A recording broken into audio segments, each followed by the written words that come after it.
include, what do you want to call it? Ambulance. Ambulance? Where do you want to fit that in? Let's fit that in under bond discussion. I'll make the motion to make that amendment to the agenda. Second. All in favor? Aye. So can I, does anybody have, had a chance to read the meeting minutes from February 26th? So can I, Motion. Second. first and a second, all in favor? Aye. Approve the employee claims filed with the county auditor for $559.05. So moved. Second. All in favor? Aye. Aye. Approve the liquor license for Denali's on the River. Looks everything is in place, so I'll make a motion to go ahead for that approval of the liquor license for Jamali's. Second. All in favor? Aye. All right, approve the hiring of Reese Peen? I don't know, I'm sorry. Okay, driver's license clerk, treasurer's office at $18.52 an hour, effective March 5th, 2024. So moved. Second. All in favor? Aye. Aye. All right. For discussion, place on file the following manure management plans: Monty Port LLC, Newton Township, Section 16, Tyler and Dexter Paris, Buffalo Township, Section 38, Bill Schmitz, Blackhawk County, Fox Township, Section 21. Motion to place them on file. Second. All in favor? Aye. Aye. Right. Budget update. Okay. Right, so I printed out a spreadsheet for you guys. We're looking at a time frame right now. So everything with the schools and the counties, schools, county, cities, needs to be into the Department of Management with their proposed tax levy by March 5th. Then what will happen is hopefully by March 6th, we get the direction on how we need to generate this letter through the Department of Management's website. Letter needs to be mailed. I need to get that off to mail services. It will be mailed on the 20th. We are still awaiting, guidance and direction from our financial software to pull all these parcels into the merge. So we'll get that.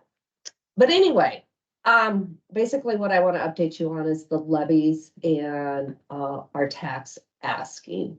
With the way the law is written with our 2% that we are allowed, I originally thought we could lower the general basic levy to, I think it was like 3.66 something. However, the way the law is written, we had a 4% growth. So we take that divided by 2. So we can only lower our general basic levy by 2%. So what I'm looking at you. What Ann and I had to do is we had to go ahead, basically redo things from what we had put in that moved to the gen sup to try and lower the gen basic back to the general supplement. I know we had talked. All that hard work we did. Yeah. In my head, I was thinking our max is 350 because that's what the code is. Mhm. However, the way they wrote this law, that's not it. So it's almost, it is, but it isn't. So it's quite confusing. But anyway, we double checked with the Department of Management. So like one of the things we cut was that $500,000 fund transfer that we always took from the general basic into put it into general sup. We cut that because we wanted to cut general basic. Right. Ended up having to put that back in to bring our general basic levy back up. And then what that did is it cut our general sup. It's been back and forth. We finally got it, I believe. So the numbers that I printed out. So the general basic levy is going to be cut by 0.07625. Our general supplement has an increase of 0.08619. Real basic, we were able to lower that to the point, lower it, the amount lowered is 0.18923. Okay, Overall total levy decrease is 0.17929, which looks great. However, we gotta remember our assessments went up. So for the tax asking, bottom line is the total increase for tax dollars requested is 172,432. To me, I didn't want to ask for more. But if we can divide $172,000 in between all these parcels, everybody's going to see a very minimal increase. I am thrilled. I agree. So basically, last year, our tax asking was 9,795,880, and this year it's going to be 9,963,012. Everybody's going to see a very minimal increase. well, that's good. At least it's only a minimal increase. Well, the Yes. rest of the lives will see large increases. So I'm okay with it. I would have preferred everyone's taxes to go down. But I think we're okay with where we're at. The next thing, hang on, I need to switch screens here. So our next step is what we need to do is we need to set a public hearing for the proposed tax levy. This hearing has to be a completely separate meeting. The board takes absolutely no action. It has to be after the mailing goes out. So the mailing's gonna go out the 20th. I would like to set that hearing for the 25th. Like at 8:30. Okay, Regular meeting at 9. So, and I have to get this to the paper. I have to put it on the website. I will put it out on my elections page. And what this does is it gives the opportunity for the public to come in and ask questions. But once again, the only thing you guys are gonna do is you're gonna open this hearing, let public speak, and you close it. we don't do anything other than. No, absolutely no action can be taken. So we'll do that.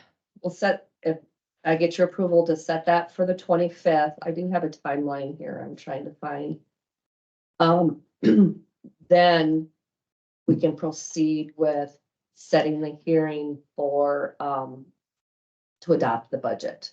Okay, And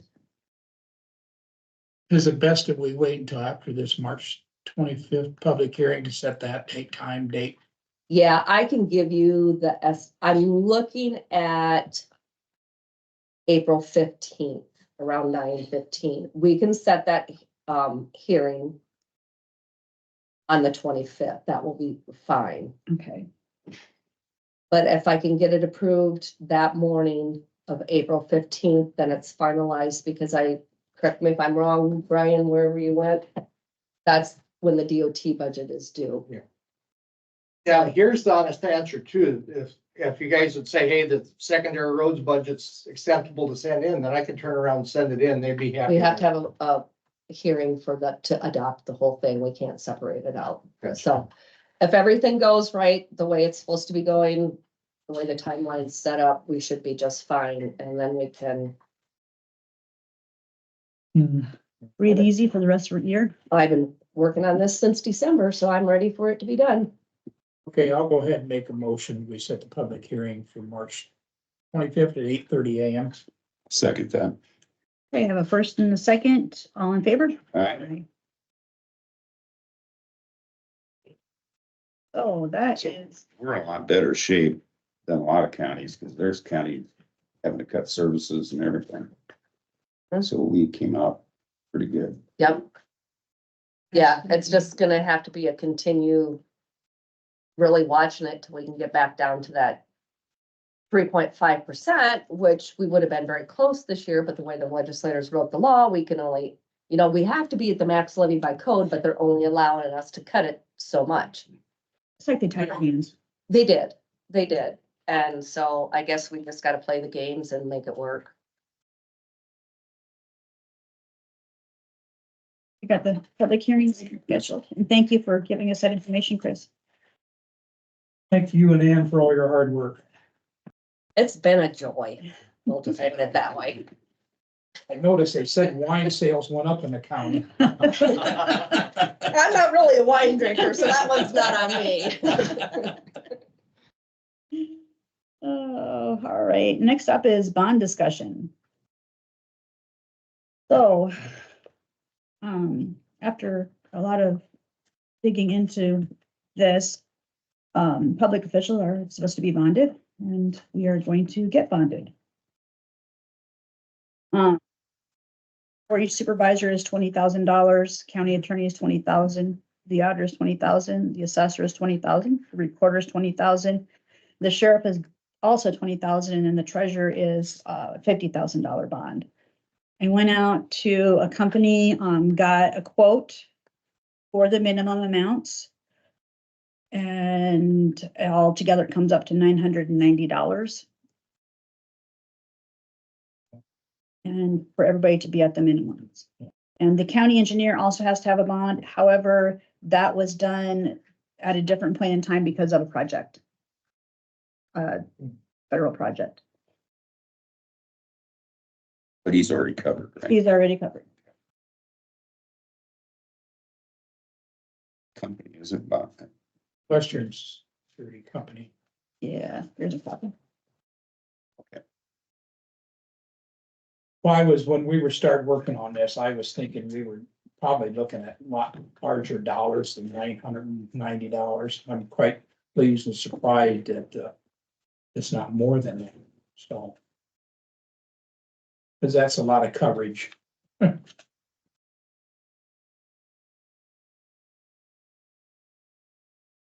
think we're moving ahead on this. As chair, we want to go ahead and approve the resolutions first, and then for you to sign, or what procedure process should we jump the hoops through? Shall we see if Sean, anytime you want to jump in and help us. Scott have anything to say about it? Well, you have to approve the bond amounts for all the other electeds. Yours has to go before the district court for approval. We'll have a district judge here tomorrow. And get approved as early as tomorrow. It's gonna take time to get that, I guess, back from the insurance, then there'll be one here Friday too.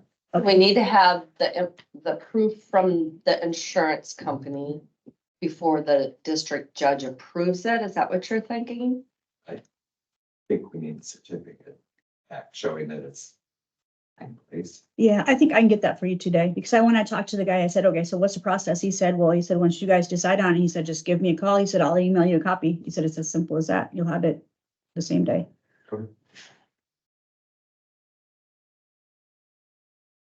Appreciate your assistance on that, Sean. So, I know you'd sent out kind of a draft Mhm. resolution. And that can certainly be a resolution that you guys sign off on, and basically the same thing, but instead of having a signature line for the chair, we can have a signature line for the judge to sign off, and it could be. I kind of have two. Yeah, you should One have, for the I have judge. one for the judge, Okay. one for the board. Great. with your couple additions or corrections. Thank you. Scott, you got anything? Get this all done, the legislators will change it real soon. Send him the bill. All right. Oh, let's see, can I get a motion to approve the resolutions and to sign them? So moved. Second. All in favor? All right. And I will get you that information. I'll send it up to you as soon as I get it.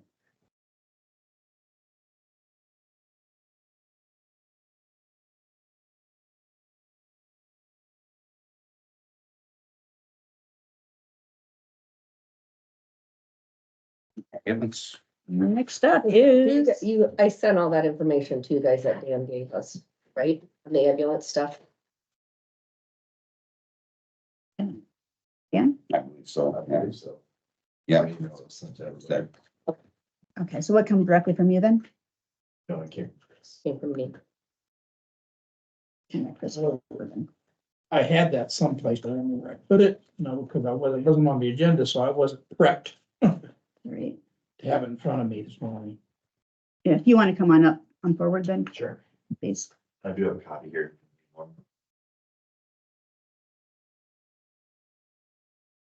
I don't, mine's in my stack someplace. Yeah.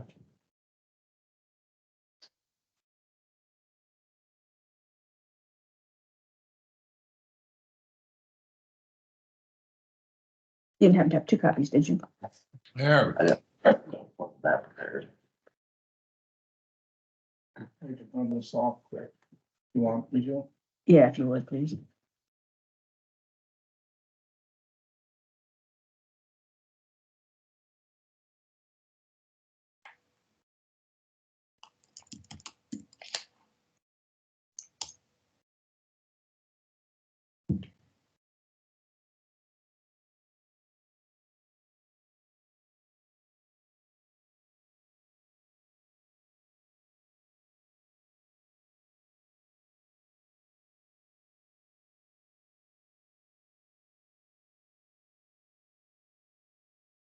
The other day too.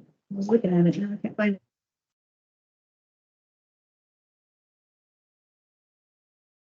Daniel, would you like to copy back so we got it, so we can go through this? Yes, please. I got it. You got it? Yep. You're good with what you got there then? Yeah.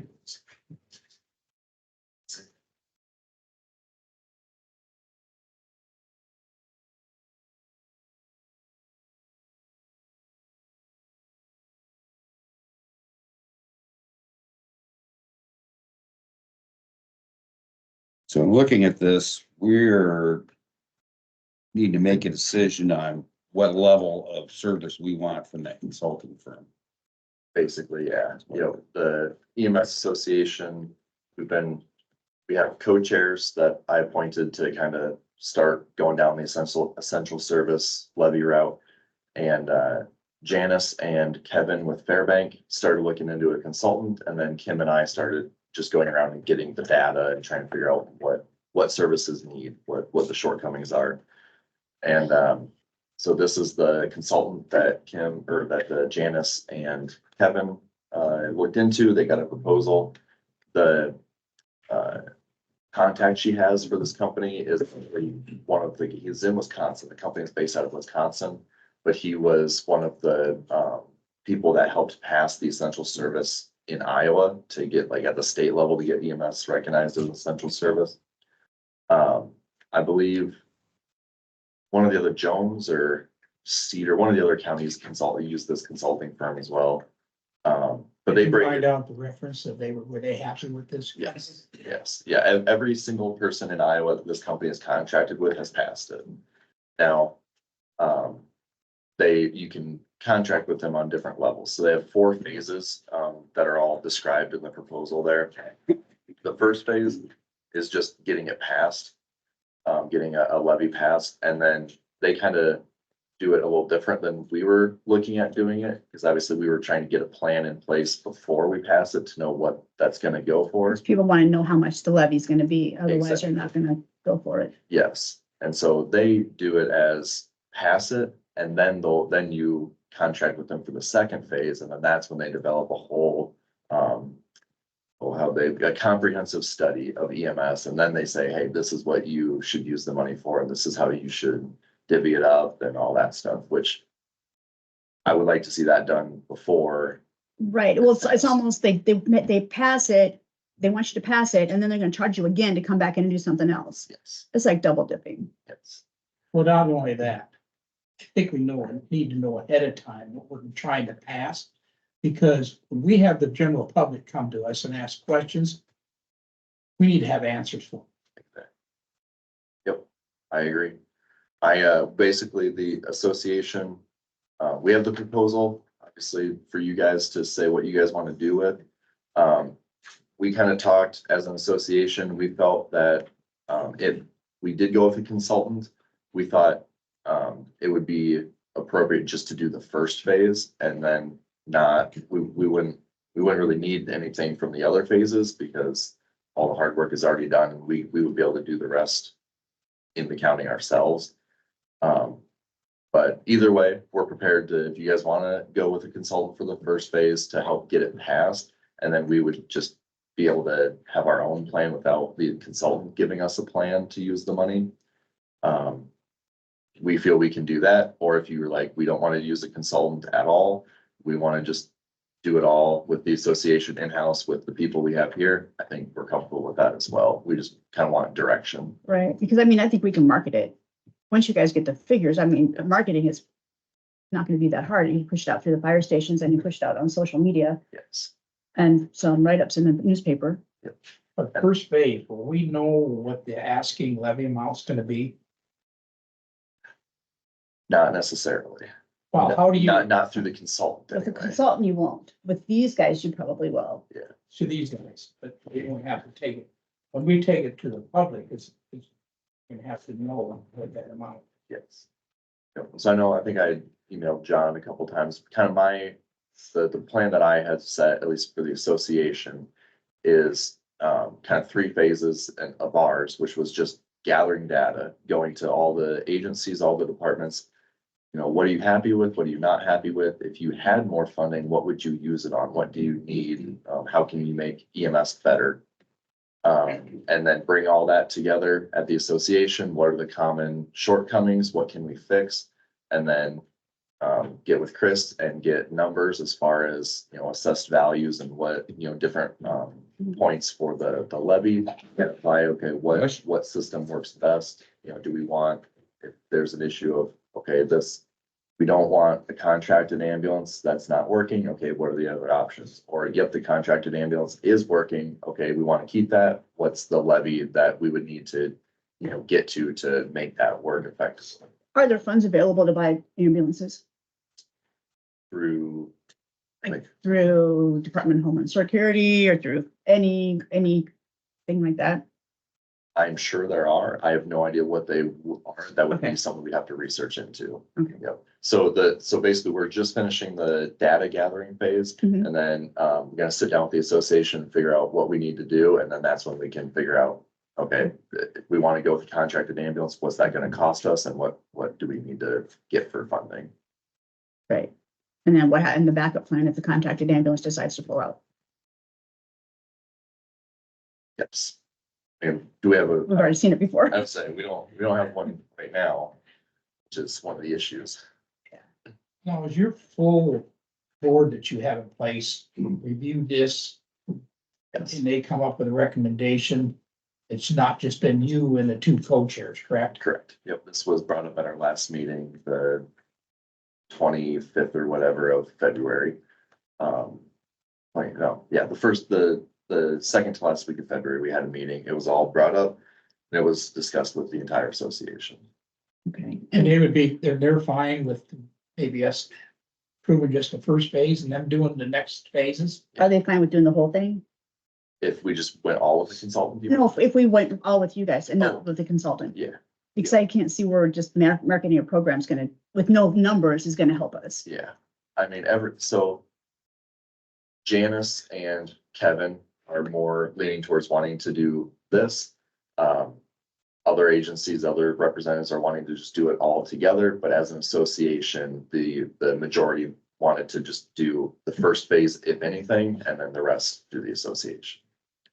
I think it's important to have the consultant involved in this because they've done this in other counties. And there's a lot of unusual situations that we have in Buchanan County with the overlap of agencies and how would this funding be distributed? And it would be good to get their input on some of that, I think. You and I kind of talked about that earlier, but Now, the I don't want cost to be of, involved in the whole thing. I don't think that they need to be involved in the whole thing. Maybe the first phase you're talking about, John. I definitely be involved in the first phase, in my opinion.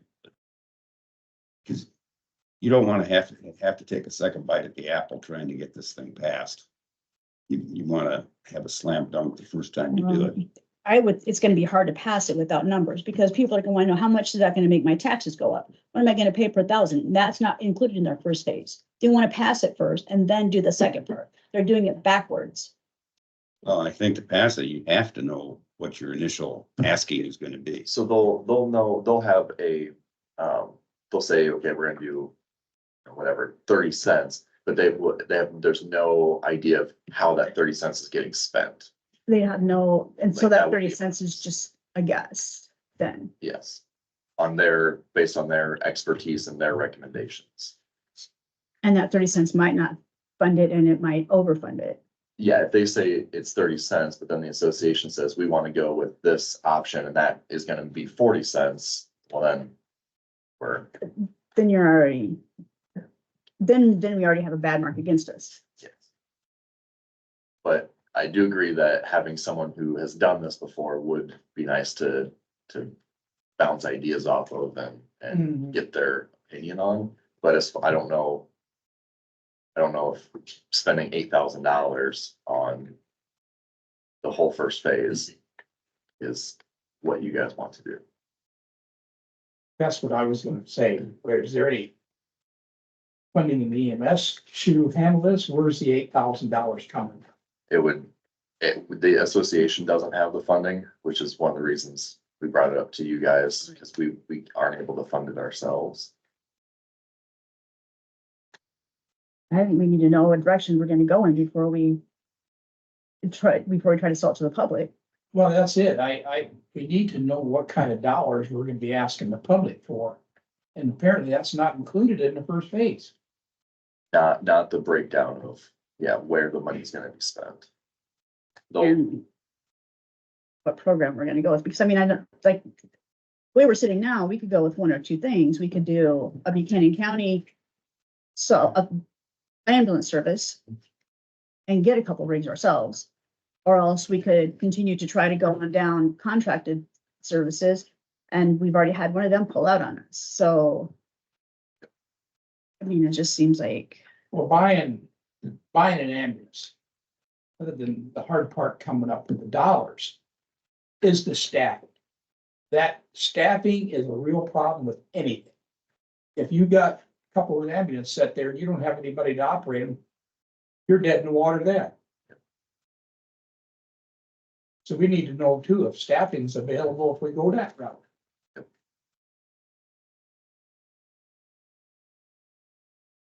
And how much that staffing them would cost before we come up with a final levy dollar.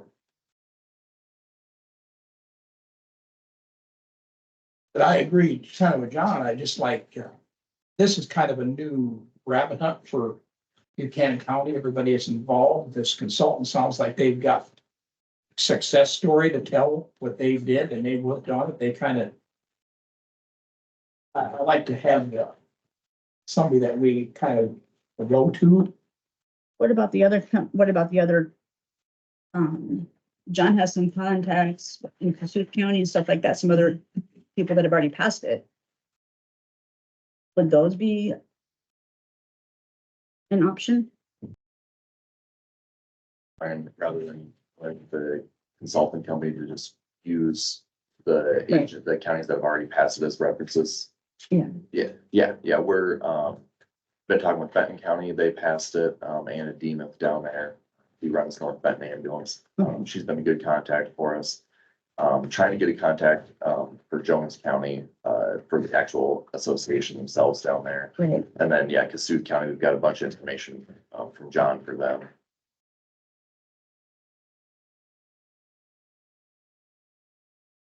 See, there's ways, I mean, if you had to buy ambulances, you probably have to bond it and pay it back through your levy. Yeah. And if I understand it right, the levy rate can fluctuate by year, just can't exceed the max. But you need to have a pretty good idea what you're gonna be asking when you put this out to a vote. Now, in this, bill that was passed by the legislature stuff, I mean, all the EMT or paramedics, that all can be paid out of the levy, correct? Yeah, it's equipment, staffing, Everything can be come out of it. yep. And that's the other thing too, is any money spent for this can be paid back through that as well. This consulting company, I believe it was 3 years, they said, like it is passed, and then over the next 3 years, you could use the funding from the levy to pay back the whatever we spent on this. Is there, in this, is this thing look like, I mean, our first responders, throughout the communities and different fire departments, they're most generally the first ones on site, along with the deputies and stuff like that, on site and stuff. Now, I know there's been more issues, problems coming up with that. For instance, Raleigh, Kona over there has nobody active over there. So Kowski, Liberty Township, QES is running over there and taking care of them calls and cover. Well, I've had a trustee call me and tell me that, we're getting cost by doing that, serving another community with no reimbursement coming back. Is some things like this all figured into this? Yeah, so the funding wouldn't just go to the ambulances. First responders, at least from the association's point of view, would be the main person, the main entities to get the funding that would be most benefited by the funding, because they all, the majority of their funding is fundraised, and they are always short on staff. Like you said, Raleigh has essentially nobody. Pulaski's rough. Lamont, everybody is hurting for staff. So this would help them get to trainings, because that's the big part, is keeping up certifications. So if there's funding there to get people in to do trainings, to get equipment, to get staffing there, to do, if the cities just said, hey, we'll pay you $10 to show up to calls, like give them some incentive to show up. That's really where the biggest benefit I see in the county would be, is to the first responders. Obviously the ambulances as well, but yeah. It's all a huge broad picture. Yeah, there's definitely a lot of moving parts. Right. The thing, I'm in support of the consultant simply because I don't think it's fair to expect paramedics and EMT to write all these procedures without guidance from somebody. I mean, you guys are really good at what you do, but you're not proposal writers. Yeah. And I'm not, Dawn's not, Clayton's not. And that's why I think having a professional come in and help with that. And even if we went with phase 2 also, I mean, yeah, it's a lot of money, but if we don't do our due diligence and get this passed, we're really out on a limb. And if we go with these, we didn't get it passed, then what? You're gonna come up with the money, you can't tax for it at that point in time. That's a good point.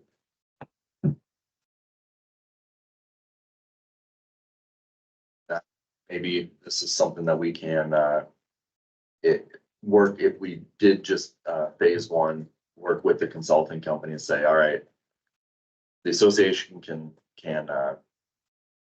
hurry up essentially on our end, get an idea of what we want to see done, and like a recommendation, and at least give that to the consultant and say, hey, this is what we're thinking, and they can base it off of that for their levy rate.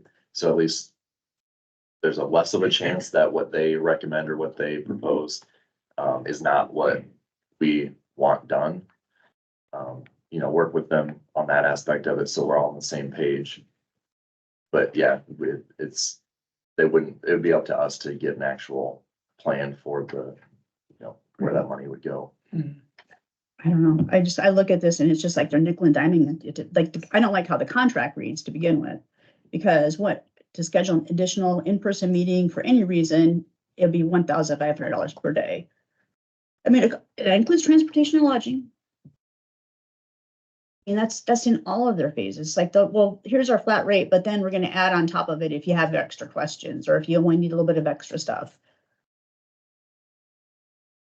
Well, the bottom line is, if we would not go with this consulting company. Are your two co-chairs, your board gonna be able to handle this? Are they gonna be comfortable with handling this? Are they gonna have time to handle this? Because if we're gonna put it on the ballot, there's timeframes we gotta meet here. Chris, I'm gonna make a suggestion right now, and, it's not, I have no skin in the game what direction we go. My only request is let's not rush this to try and get it on the ballot in November. If the board, if it gets to the point where it needs to go on the ballot, there's different options we can go by. I just don't want it rushed through and something gets missed. Right. And honestly, you guys know this election coming up is going to be pure. Chaos? That wasn't the word I was gonna use, but the word I want to use isn't appropriate.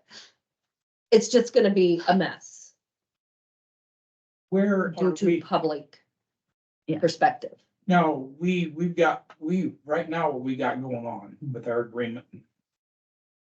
We are funding our 1/3 with ARPA. Yes, So when does that expire? Because if we don't get this on the ballot, we don't get this passed, the ARPA money runs out. Where are we gonna get them dollars at? I agree 100%. Because then it's something in our next budget go around, it's gonna have to be figured into it. Because once the ARPA goes dry, there's no more of that. But I don't know how many years we designated for the ARPA. Was that 3 We or 5? designated 3 years, Yeah, a total of $676,525. and where are we at on that work?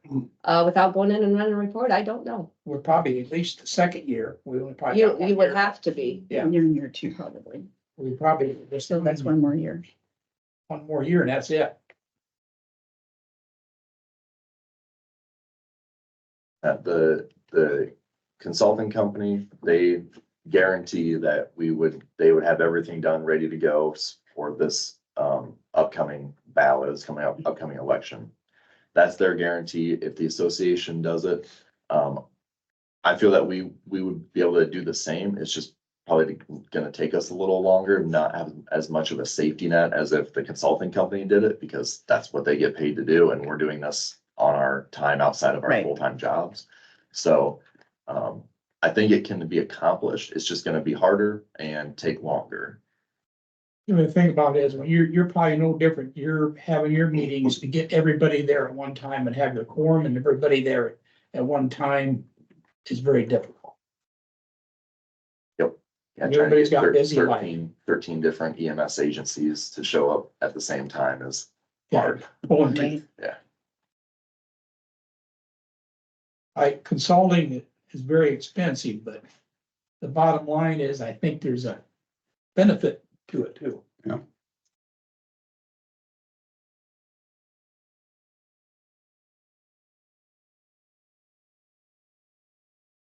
I'm sure in the counterparts, the hospital. If we go, We got a three-way partnership, the hospital, the city, and the county, and I'm sure they all want this to go move as fastly as possible too. Yeah, we do have a final say. But they got blood in the game too.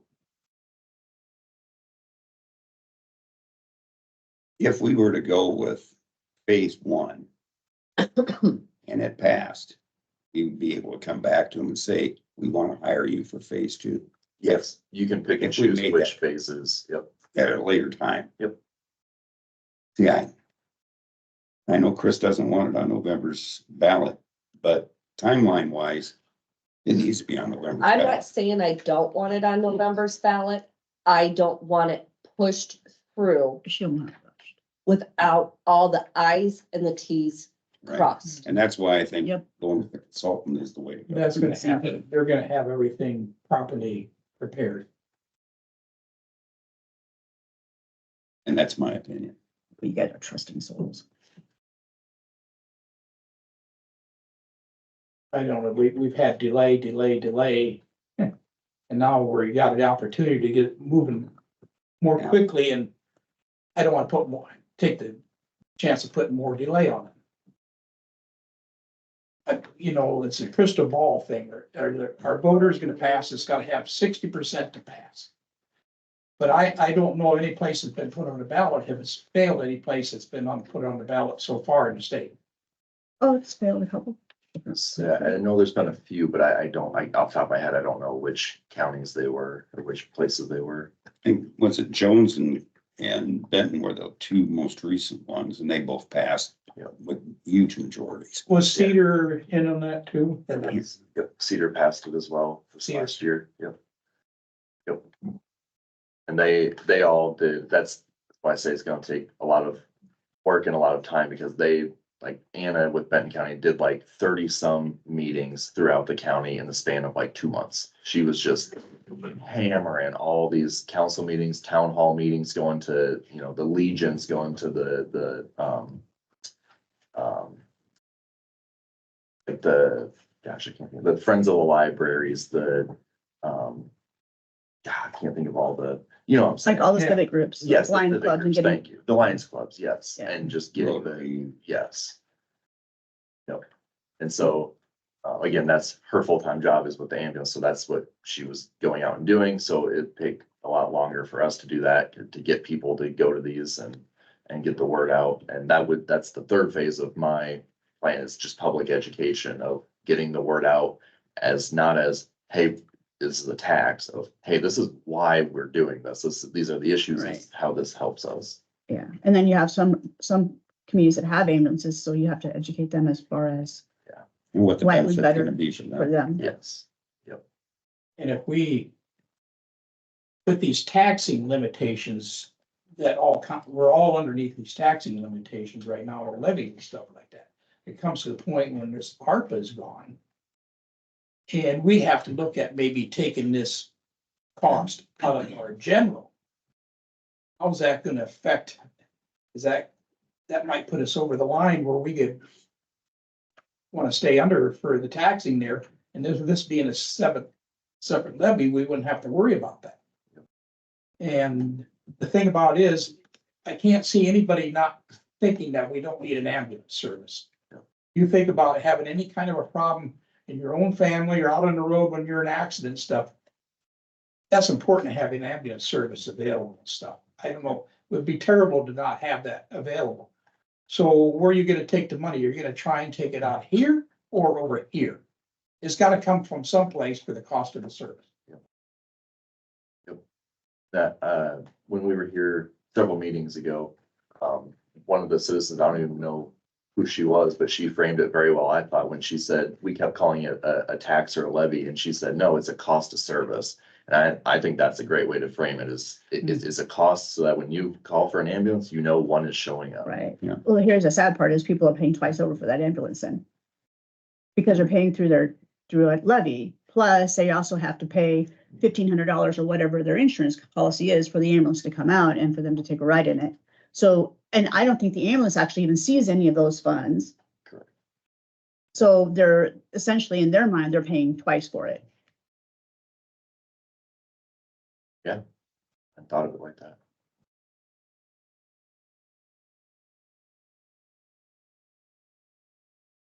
I would make a motion that we give the Ambulance Study Commission the authority to contract for the phase 1 services. And going along with that, so your board can have some numbers back to them to work with. Yep, yeah, though, if we're gonna go with phase 1, then for sure, I want them to know what kind of our ideas are, so they know what to base their study off of, or their recommendations off of. Right. Yeah. Not just blindly throwing numbers out. I think the max in Iowa is 75 cents per thousand. I think so, yeah. Yeah. So I have a first. Now, is this proposal something that's gotta be signed You want to second it and then we can discuss? second John's work? Any further discussion? Okay. Who basically signs it? Is that our chair that we approved to sign this proposal? Who needs to find that? They're fair, probably. yeah, it's at least this proposal is. They listed, yeah, just the EMS Essential Services co-chairs for the association. Okay, And I guess the other question is, where are we gonna pull the $8,000 from? Your salary. that's a very good question. Chris, he beat you to the question. Find the tree. Where are we setting at? I guess we haven't reviewed our ARPA balance. 281,788.92. There we go. Good memory. Nah, I just got the spreadsheet. in front of me. She knew that was. where I we knew were it was going coming. next. Okay, you wanna take an amendment to Fund it through, You can do it in a separate motion because I have to do a resolution in order for us to use ARPA funds. So I have a first, second. Is there any further discussion? And that's for the 8,000 for phase one, correct? Yes. Right. Roll call, Or yes. Kurtz, yes. Vogel, yes, only because it saves you guys time. We appreciate it. Very Thank you good. for all Thank your you, hard Daniel. work I on this, appreciate it. Daniel, and all your people, your co-chairs and everything. I'm glad we got people like that who are volunteer and willing to step forward and know the importance of this. Thank you for that. Yeah, Wow. it's been, To echo that, for them to have to do all this in addition to their regular job is A pretty, lot. give them a lot of credit for. but good, nothing but good things to come from it. So I Yes. think everybody's happy to pitch in. So, sweet. Thank you Thank very you. much. Thank you. Hopefully Appreciate have more news for you. Good, thank you. Update on local road safety. All right, next up. Restroom painting quotes. Okay, you guys get some That would information on be that? you, Clayton. Yes. Okay, we all know that when we started this restroom project, we were very nervous about. We had designated basically 200,000 towards the renovation of the restrooms. Trying to do our best faith effort to make them compliant for people that got mobility issues, and ADA issues and stuff. So we held back on how much. We just did the basic thing to get the stall areas and everything done, the painting done in there and stuff. And the entry areas and the ceilings and some of the entry areas were not included in getting painted. There's actually some plaster repair work and some penetrations going up through the ceilings that need to be addressed and repaired. So the painter looked at that, to do a repair on that, to close up the penetration holes. And to paint all them areas, finish up the ceilings, the walls and everything. And, Mike Walker Painting, who we've had do a lot of painting in the courthouse, we've been very happy with his work, and he's works around our schedule if he needs to come in on weekends or whatever after closing hours here, so he's not disturbing anybody in the use of the restrooms. He's been very flexible about working with us on that. And he's got a quote of $1,574 to finish up the painting in them areas. He's got the walls and everything. Which bathrooms? The three, and then also the men's downstairs. Because the men's downstairs needs to be included in Yeah, that. all four of the restroom, public restrooms. And I just think it's gonna be a nice touch to help us really make these restrooms look as nice as possible. Means we've got this big initial cost in them to just finish it up, and I'm sure we're gonna have to make some adjustments. I even got forthcoming, you had an electrician come in, and I had one come in to look at doing some improvement on the lighting, because the stall areas are not well lit at all. So we're gonna be forthcoming on some quotes for that. Right now, we do have a solid quote on the painting. It would make a motion that we move ahead with, And is that to be paid out of the ARPA funds set aside for that? Yeah. And I will second that. All right, any further discussion? All in favor? Aye. All right, I think Clayton, you're on board again. Discuss pest control close to the courthouse. Okay, all you get, this all started out with, critters visiting, the auditor's office area, and, reached out to two different companies, Orchid and Terminix, to do, first of all, you got the first initial investment when they first come in and place all the traps and first initial setup to get things moving forward. From Orchid, that initial service investment is $330. The one from Terminex is $360 for their quote. Then the monthly fee from Orchid is $140, and Terminex is $100 for the monthly fee. And this covers what they've already got everything checked off on here. This is just not limited to the rodent issue. This is also for other critters, cockroaches, spiders, ants, and everything else.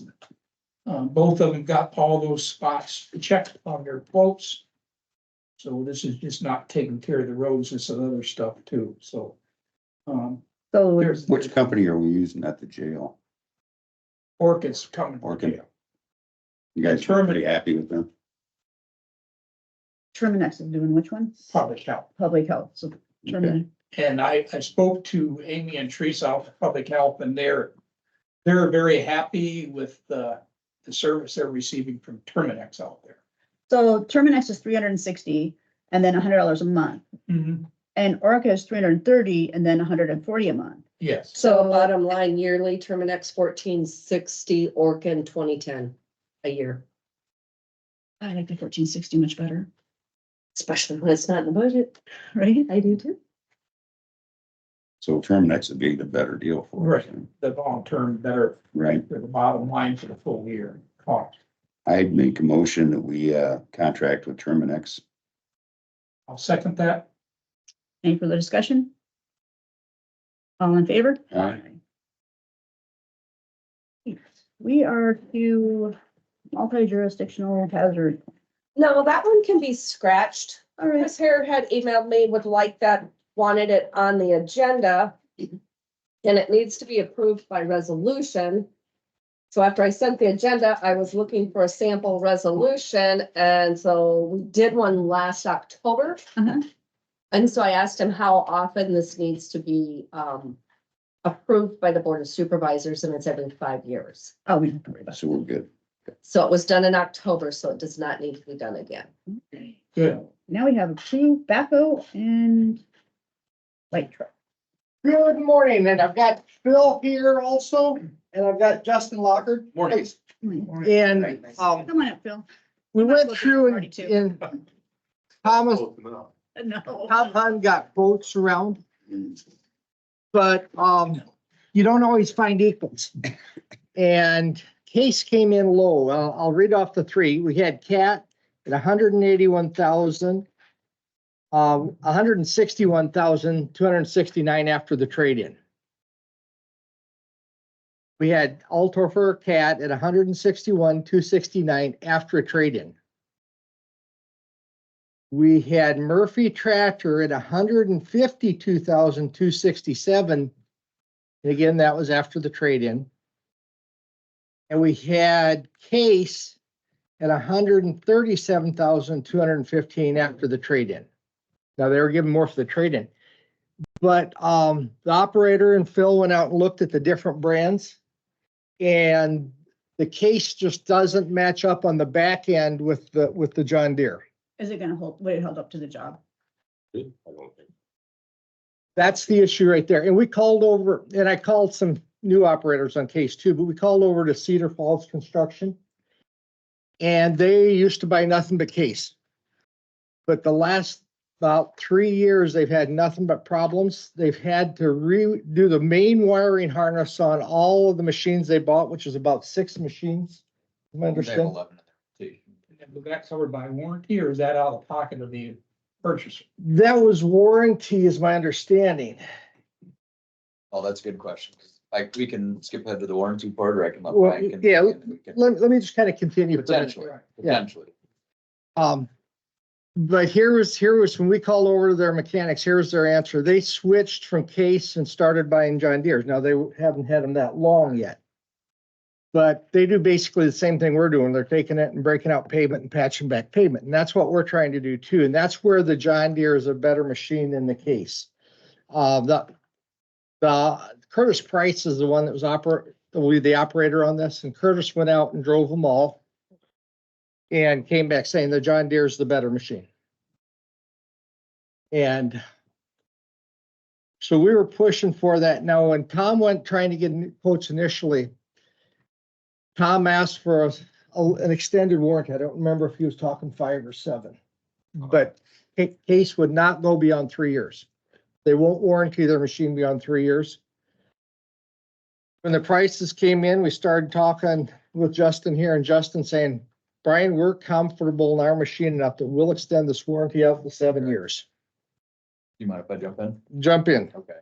So when we presented the quote, we went off of the spec that Tom had written, and generally we present, which I've worked with you before on bids. You two are new, so nice to meet you. Thanks for your time today.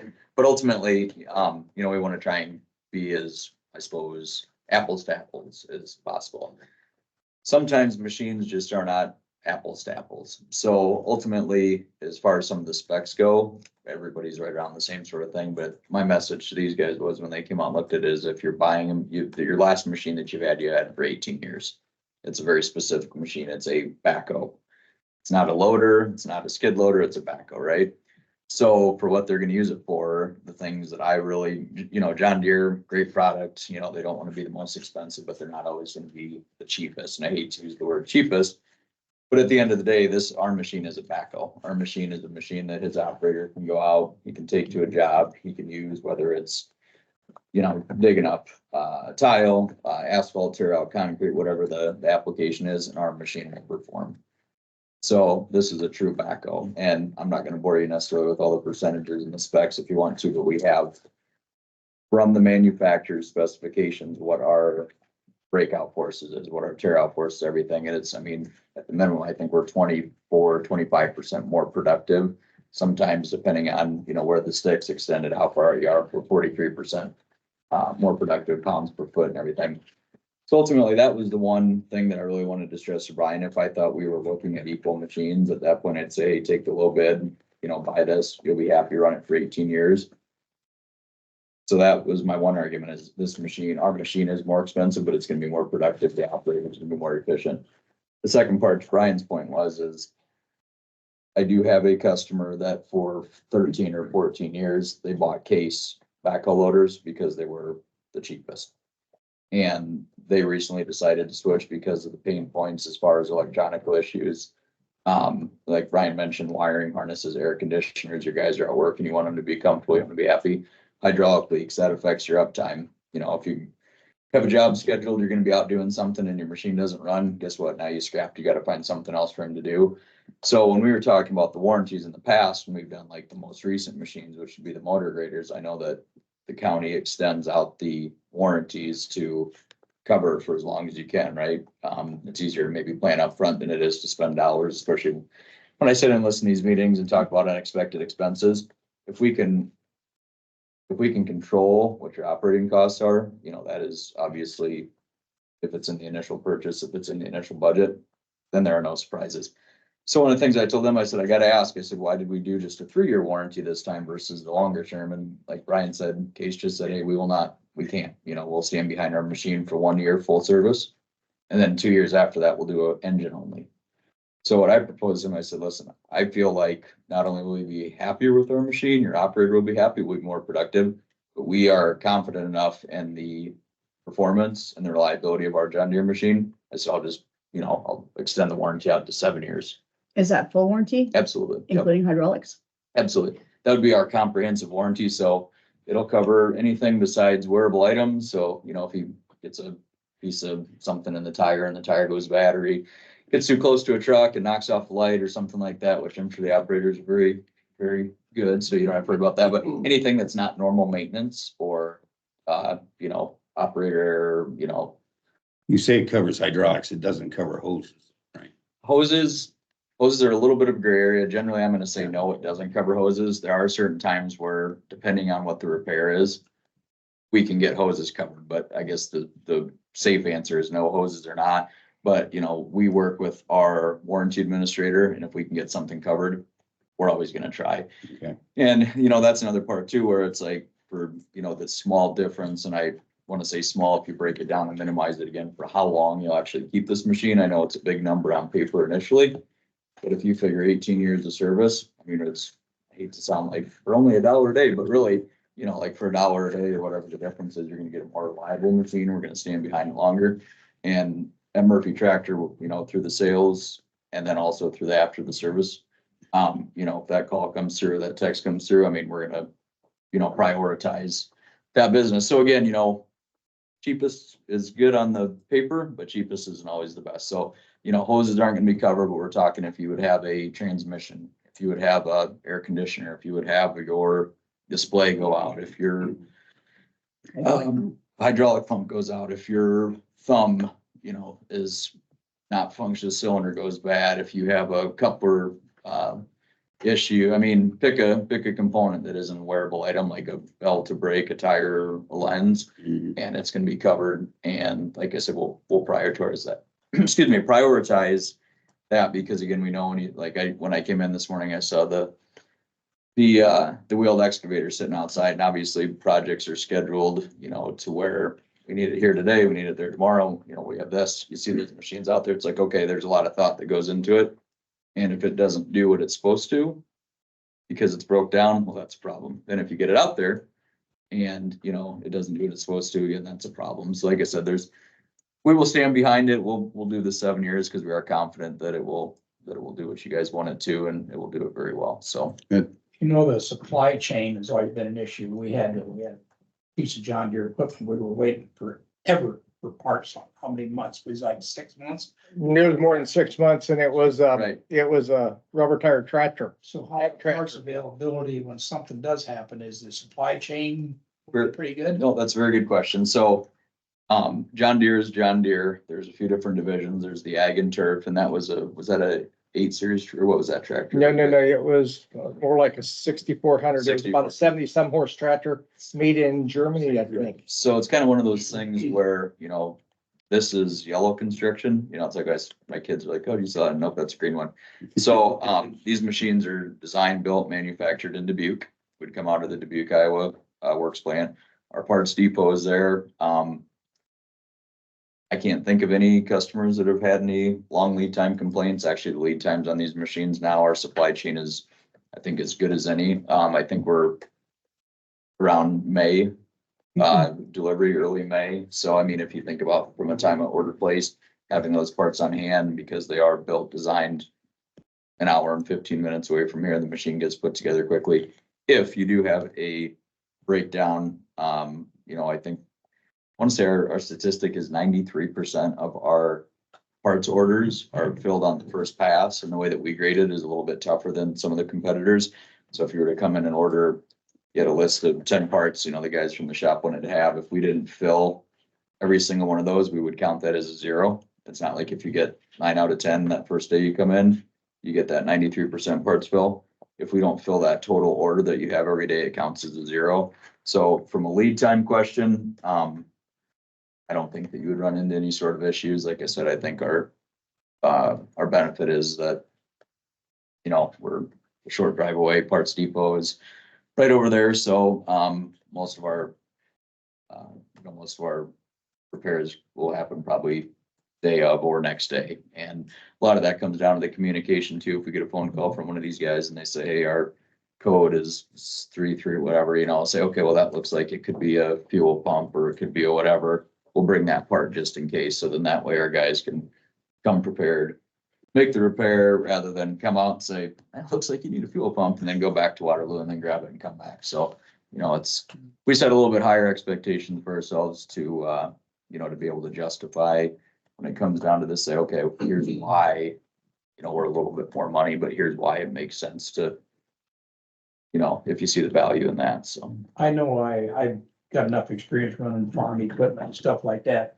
Something that's always important is the GPM. yes, So how's the GPM? Most range rated exactly the same for all three of the brands. Yeah. But it goes back to the flow on the rear end is different. so, yeah, do you mind if I answer this one? Please.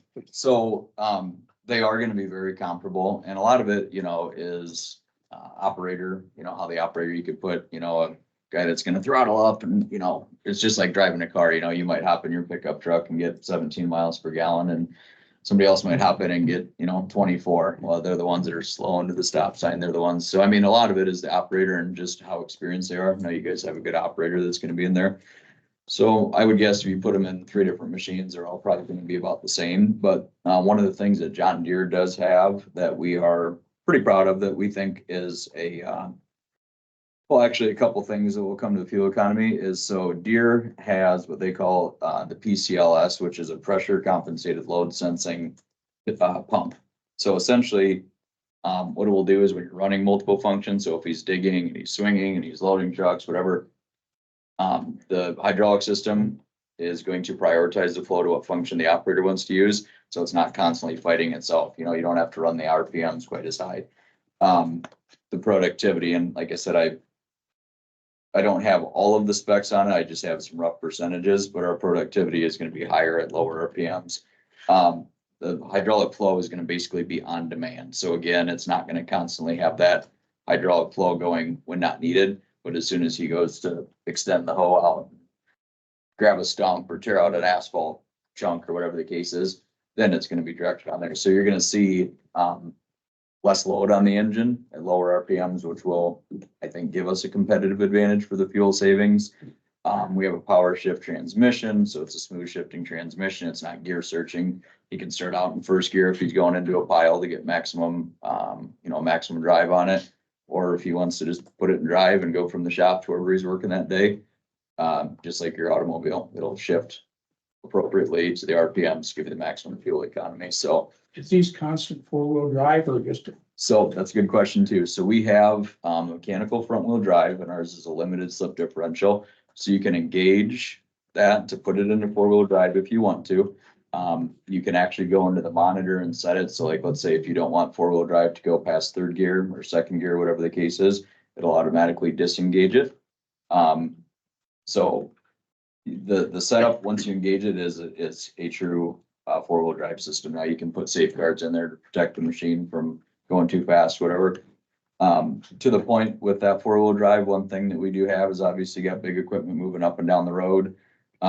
With that 4-wheel drive feature, there's also a 4-wheel drive braking assist. So if he's going down the road, obviously the rear brakes, are the main braking of it, but in a certain up to the 2nd gear too, you can actually get 4-wheel drive brake assist for better stopping power. So less wear on the rear brakes. But yeah, I mean, it will be a very closed differential 4-wheel drive system. No, these have ports in there for like keeping a cell phone charged and Yeah. things like that. Yep. So the way that it was written is, there's accessory plugins in there. Yeah, absolutely. Yes. Yeah. Your 4-wheel drive system was superior to the case too, It is. because the case wasn't the mechanical. Yeah, so, going back to that four-wheel drive and then also the transmission system, I mean, I think that I will give the competitive advantage that Case has a little bit higher lifting force on the front end. But the studies have shown that because of that type of differential system that it has, it actually loses power going into piles. So you can grab more once you get there, but with the Deere, and it's not by much, but it's still a competitive advantage. I wouldn't be fair if I didn't say where they were better than us. Sure. Ours is still better going into those piles.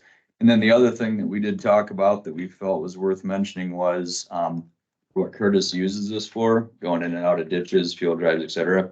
Our machine is just about under 2,000 pounds lighter. So while it still has a good wide stance, when you extend down the stabilizers, as far as being able to swing and dig and have maximum support back there, it's still a lighter machine. So you think about the footprint in the ditches and the drives, didn't amount to much rain, I don't think today, but even so, if we get some moisture this year, you're gonna find that I think a more productive, lighter machine is still gonna be probably better than a heavier machine, depending on where you're coming in and out of, so. So Brian, you guys are good with Murphy? Yes, yeah.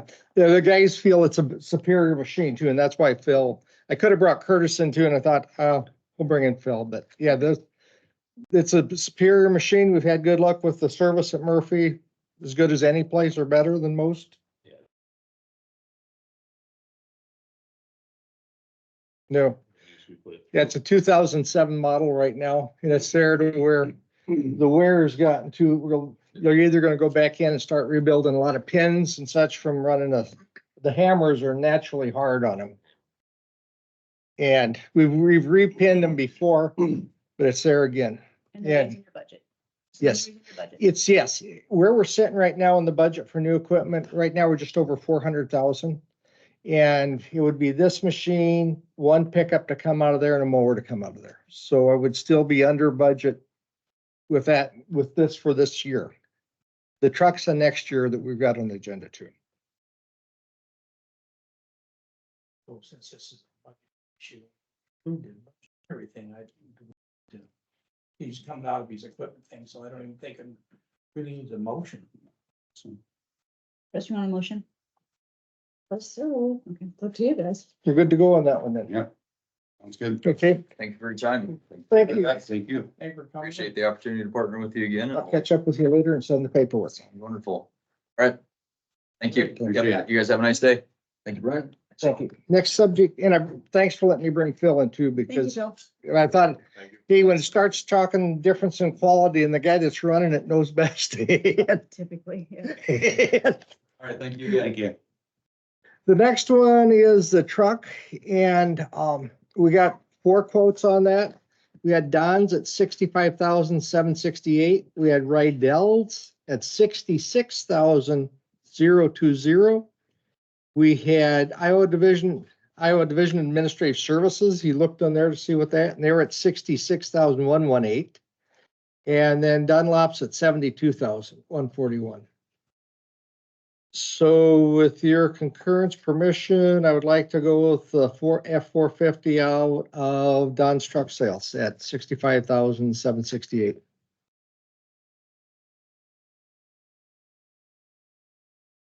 It's a 550, you said, or 450? 65,768 from Don's Truck Sales, and that's an F-450. Sorry about that. I've got some ear problems today. Sinuses are plugged in. And all the specs were very comparable. Yes. Tom Hunt was the one that went through and did all the legwork on all the stuff. So for the BIP grant, can you explain that?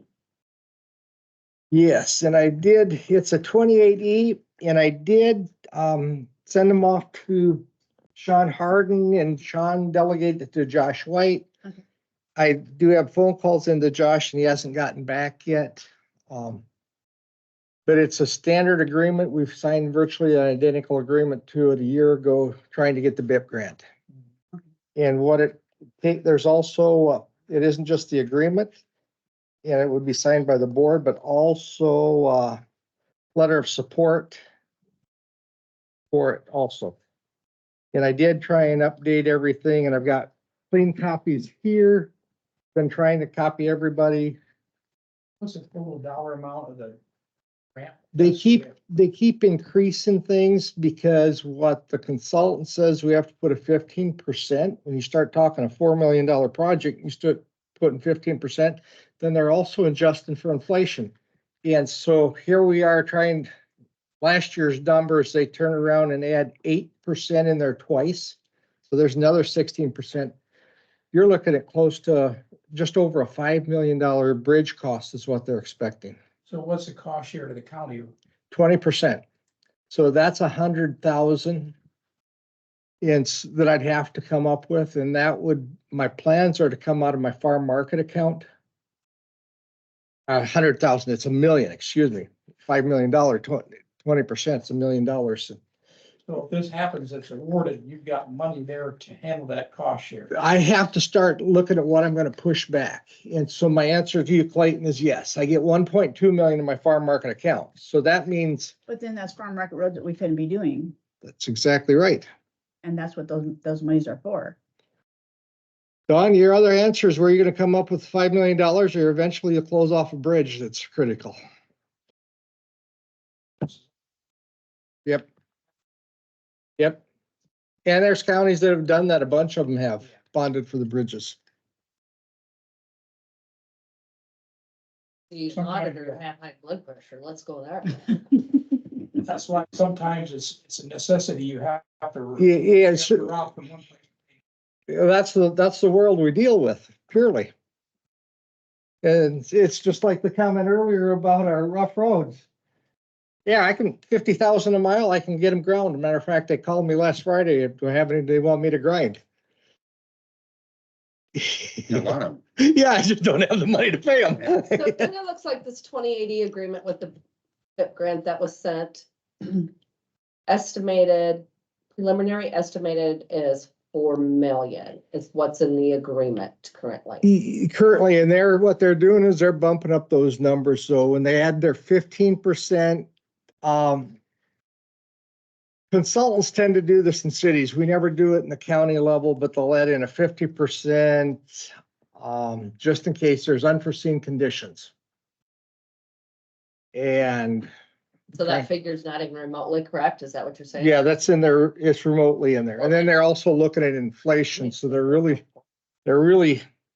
you start taking 8% inflation 2 years in a row, and that's a bunch of money again. We don't really know how much the grant's gonna end up being, and we don't know how much our match is. No, our match is 20%. Well, I mean, but we Yeah. don't know what it's 20% off the dollar. So if it's $1 million, 20% of that is one thing. If it's $10 million $5 million, yep. or 5 million, or what happens if they go up to 6 million? What happens if the bridge comes in at 6 million? That's the issue. And you're sort of caught in this catch, Don, of you're gonna pay for it one way or another. We have no guarantee that we're gonna get this. Nope. Are we? So the agreement doesn't cost us anything. That's the catch. We're not spending money unless the only way we spend the money, again, we've got the consultant fees, which we paid, and that's a separate agreement. But the only way we spend money is if we get the grant, and then we replace the bridge. No. And our bridge fund is, we get about 540,000 a year. Now, there's a chance I can use that, but that's been a discussion and argument whether I can take federal funds and match federal funds. But that takes almost 10 years of savings. Well, yeah, but if I'm only doing 1 million, that's only 2 years of my bridge fund. I have 260 bridges. No, I mean, if you had to do. Yeah. I had to do this whole thing. That's right. so we go ahead and do the 28E. And 6 months, 9 months down the road, they come to us and it's way over what we. We won't know that. The only time we'll know what the true cost on the bridges are is after we get through the letting.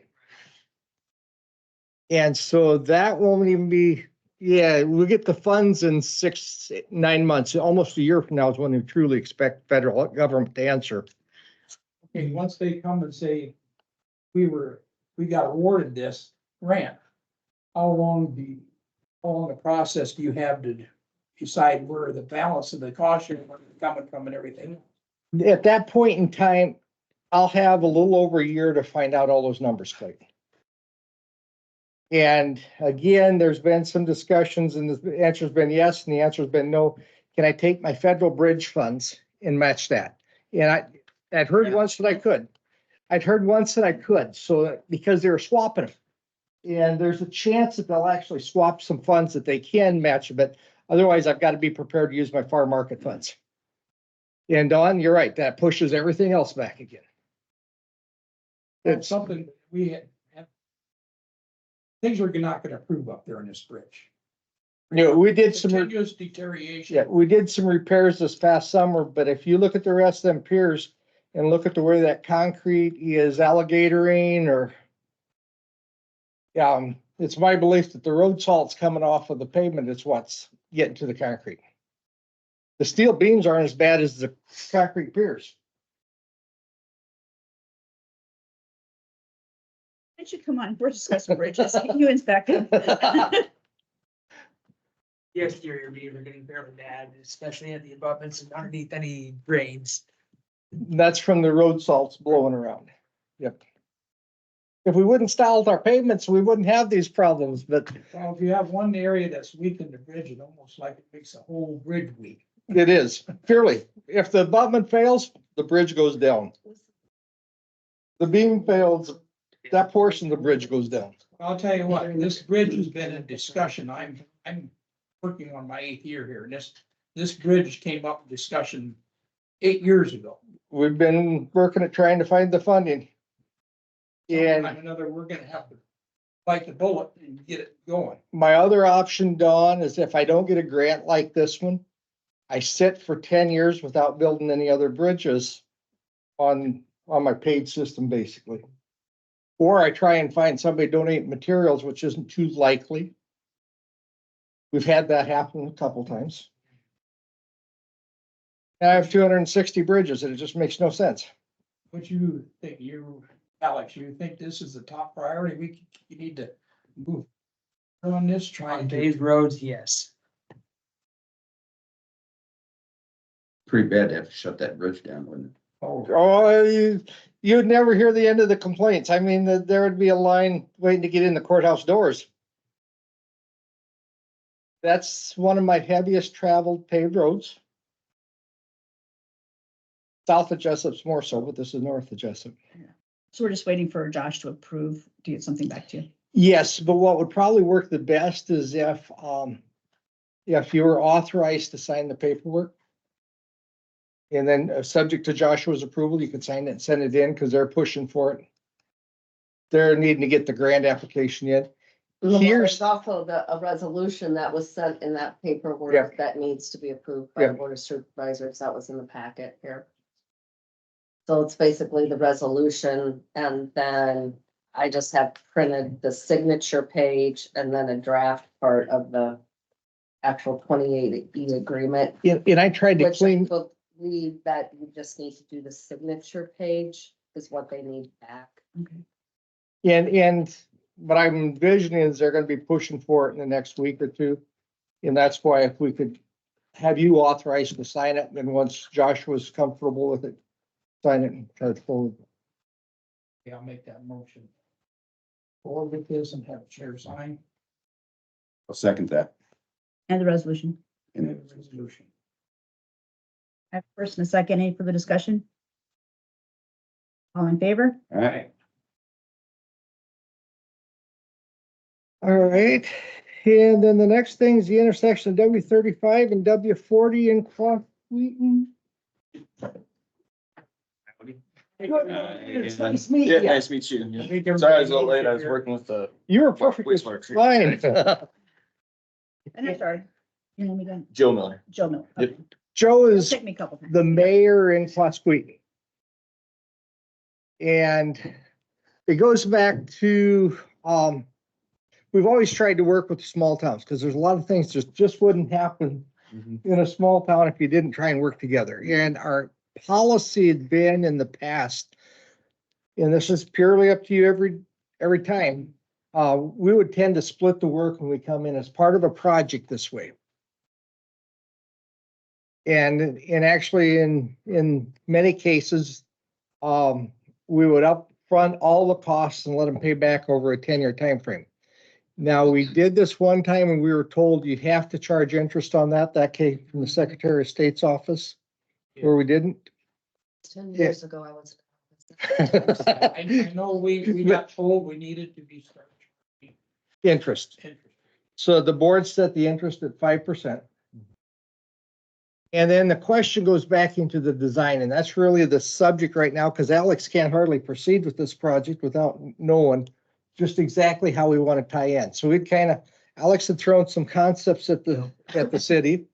And they came back wanting to build a roundabout, but Farm Bureau had some concerns about that. You guys had some concerns about that. And I know there's a lot of concerns in your guys' discussions, is what I was told. Yeah, there's a lot. Just make sure it's, big enough for semis, and I don't know, the big thing is the safe, because we've had 2 accidents in the last year there, and there's been like 4 or 5, I guess, in the past like 5 years. So they want to redo that intersection. Well, roundabout would kind of fix where Racine Ave comes in and the diagonal.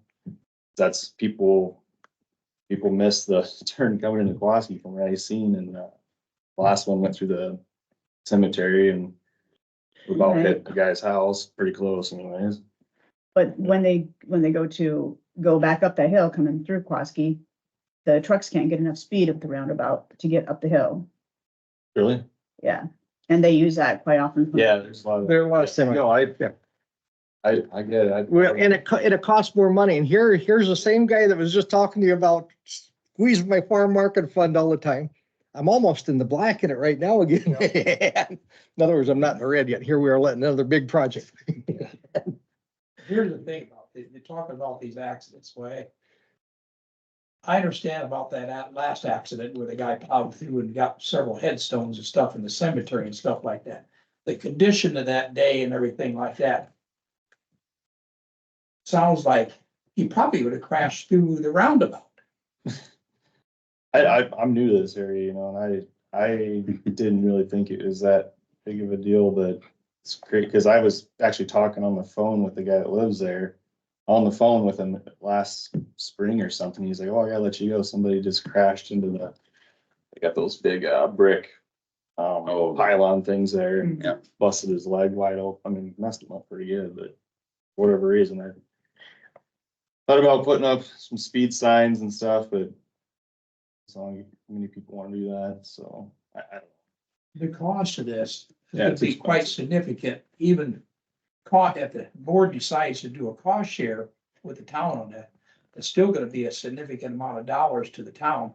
And Yeah. You don't have you guys are like everybody else, you struggle with your budgets. So how is the town gonna be able to come up with this money? They have it budgeted. I was talking to Sarah, our city clerk and treasurer, about it. I mean, we have the money, we can do the paying it back. Over a 10-year period, 10 that's year, what yeah. your budget, that's what your Yeah. budget said, paying it back for a 10-year period. But another thing, Brian, the county's still gotta come up with that. Up The front. contractor wants to get paid, and we're gonna have Yep, to pay. and that's my farm market account. So, So you're there again, you're taking off of that account, yep. you're jeopardizing other projects again. But that is the nature of the business, yes. And yet, technically the board could say, hey, we're stopping at the city limits, but does that serve our citizens the best? You could say, turn it and tie it in just exactly like it is now, but that's not the safest intersection as it is. Yeah. Yeah, and this is why Alex is sitting here too, because Alex has all the numbers, or you just take it, we've got to tear out 240 feet to tie back in, period. So you tear out about 300 feet, you could bend it around and tie it in at an angle. And then you come up to an intersection, you can look left and right rather than trying to look back behind you. Oh, when you're coming off the diagonal. Yeah. Yep. That's kind of like the intersection over there by Urbana is kind of how that was, where that roundabout is. I don't know if you guys ever go that way, but it was kind of the same thing, and they kind of angled it, and that seemed to kind of help until some kids died or whatever years ago. I don't know if you guys never hear about that. Yeah. Well, there's kind of a twofold thing here. The residents, and I agree that you don't want speeding truck traffic coming through your town and stuff. I mean, that you go right into a residential area. So the thing about it is just not, we don't get account from having accidents at the intersection. It's also in hopes that it's gonna, by the Right. truck, by the time he gets through that roundup, he's gonna have to slow down to probably about, my understanding, trucks go through there about the maximum of 15 miles per hour. Yeah. So you're gonna have to drop, so as soon as they, and the speed limit going through town is what, 25? So they're gonna wanna speed back up 10 more mile an hour going through town after they get through the roundabout. Yeah, I guess. So I don't know, I just, I don't know, it was one of the options that got proposed and the other one kind of.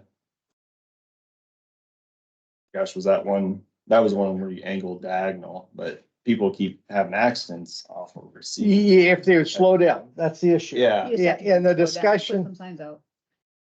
Put some signs or maybe put a flashing light on your speed limit sign. We have flags on ours. yeah, Okay, And plus we did a big, I don't know, they did, it's in the concrete. Because we got accused Jeff got accused of a speed trap. Because people have to slow down. They don't want to slow down. But there's like The red big, painting on yeah, it? the big red, I'll tell you what, that is Painting. very visible. that is, and that was part of a research project through Iowa State University, and those were thermoplastic markings. But the downside is that they were able to do that in Jessup because of the research side. But that's not allowed in the MUTCD yet. And so otherwise, we would undoubtedly be doing more of the red pavement markings, but that was Buchanan County that did that. And it's effective. yeah, it is. It's effective. speed on What's that? proven it. It's proven to work. And they're not allowing it. Yep. And near as much pain as Black Lives Matter. Yeah, no, those are thermoplastic markings too, and they've been down there for over 10 years now. Would you agree? Oh, yeah. Well, I pay attention to them when I go into Jessup. I look at that and it's a good reminder. I think. That's it. It's a good reminder. A flashing yellow light would do the same thing on your speed limit sign, no. And the one I like, Scott was here a little while ago, Bazinski, but he mentioned a curve on W13. We refer to it as a Foray Frost curve. And Foray Frost was killed there. So was, and then about 2 years after that, 3 years after that, a young lady was killed there too. And it's a tight curve on W13, just north of 175th Street, the Littleton pavement, about 3/4 of a mile, half a mile. And after we put the flashing lights up and paved the shoulders and put rumbles in, we haven't had any crashes there. And Scott was commenting about how effective that was on that. So there's a very possible solution, is just a simple flashing, solar powered flashing light. yeah, I brought that up to I brought it up at a council meeting and the concern was the cost of the signs, and they said, you know. Yeah, but you're worried about spending 2,000, you're willing to spend another 100,000. I was gonna say, Just stuck in the middle. Here's the thing. I suggest just putting a speed limits, because I go drive to Cedar Rapids every day and I go through Center Point and I don't know, I notice it and I'll look down and slow down, but a lot of the council doesn't think they do anything and they're $6,000 a piece and. I don't know. Speed feedback signs, I like Yeah. those. they are effective. Yeah, They're I effective. think. Well, the one in Iowa City, when you get down to speed suit, it tells you, thank you. Oh, is it? Yeah, always try to get that, thank you. I think I don't know, I look at them being effective because everybody I talk to pays attention to them. Yeah. Another thing was, because we're probably gonna have to redo that road anyways, and I think that was kind of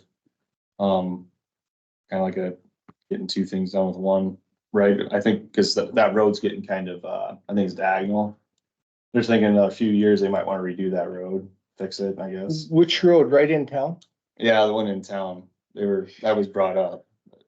Now you're dealing with curb and gutter, now you're dealing with high dollars, and now you're dealing with a lot of issues. Yeah, Like That's how kinda- far into town. There may be water lines there that nobody knows of. I think it was from basically that diagonal to the bridge is what they were talking. Oh, that whole stretch? Yeah, They spent now you're a couple talking a years bunch of ago. I money. did too. Yeah, they just did that, what, less than 5 years ago. They did an asphalt overlay on it. Yeah. You They think- did. Decent. You brought it up earlier. I mean, we're talking about for the roundabout, what I seen for estimate cost on this, $317,000. Is that correct? Alex has got the numbers, so Okay, so you're thinking about, you brought it up earlier about the county paying half of that, and it would be a possibility that the town paying the other half over a 10-year period. yes. So are we opening up a can of worms here that everybody's gonna come asking us for something like that? Well, that, you could almost say that with just the efforts to try and split the costs in these towns too. So in other words, here you've got the city of Kowalski saying, hey, within the next X number of years, we need to rework the rest of this payment. Is the county gonna step in and do half of that? Remember last time we didn't have it in the budget. We didn't have any notice. They just wanted the money all of a sudden and we told them no. That was when they did the overlay before. And your predecessor was, yeah, remember Clayton remembers this. He didn't give us any notice. He just came in, was expecting us to come up with half the money on that. Okay, so and the reason why we're even discussing this is because we're doing the diagonal, correct? Correct. Okay. Yes. So if we come in from the diagonal and you make like that kind of a gentle J curve. Yep. Yep. What's the price of that? Price of that roughly, just for the curve realignment, is 210,000. 210,000. Okay, and so how much of that is in the city of Pulaski? That's all. It's all in the city. Yep. Okay. Now the other, if we But just kind of, that's not including the overlay from edge of that curve up to the city limits. Or yeah, total, that's still another almost quarter mile or about a quarter mile still inside the city yet. Yeah. City limits Includes are that way back overlay? there. It Isn't doesn't. that 210? that's just realigning the curve. That's not from the end of the curve to city limits. for Okay, that so- overlay. And if we So- tie back in on the existing alignment, what's that cost? Is everything for that would be roughly And this is for 304,000. 304 for the J or for just the, Right, The hand- curve and overlays to the city limits. that's the right, you're talking about the right hand, the right angle turn Right. intersection. Yeah, but if, Alex, if we were to keep it on the existing alignment, it's 304,000. If we turn in the J, what does that cost additional? That's everything. Everything is 304,000. 304,000 is to come overlay from city limits, come down and realign that intersection to come in at a T intersection. Oh, okay. because That is that's putting the a little J in realignment. there. Okay, so that's realignment. Yeah. What happens if we just brought it in the same way it already is? You're talking about 170,000.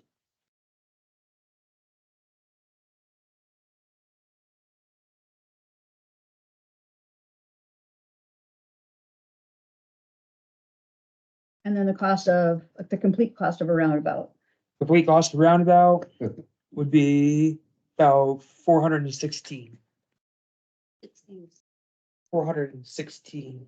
Okay, thank you. Who's tying in up to the county line Yes. overlay. Anybody got an amortization schedule with them? I don't. I will say with the roundabout option, how it's designed right now, should be, somebody's going north on W40 should be able to maintain 25 miles an hour. As long as they don't go around. Yeah, that's where the real complaint was in anyway, but, so in other words, what you're saying is somebody wants to come through town and jump on W40. Even the trucks wouldn't have to slow clear down to 15 because they're only taking a partial part of the curve. Unless there's somebody else at the roundabout. Correct. Yeah, unless there's somebody coming through the roundabout and you can't tell. Because you have to watch and see if they're not gonna do a complete circle and go back to the north again.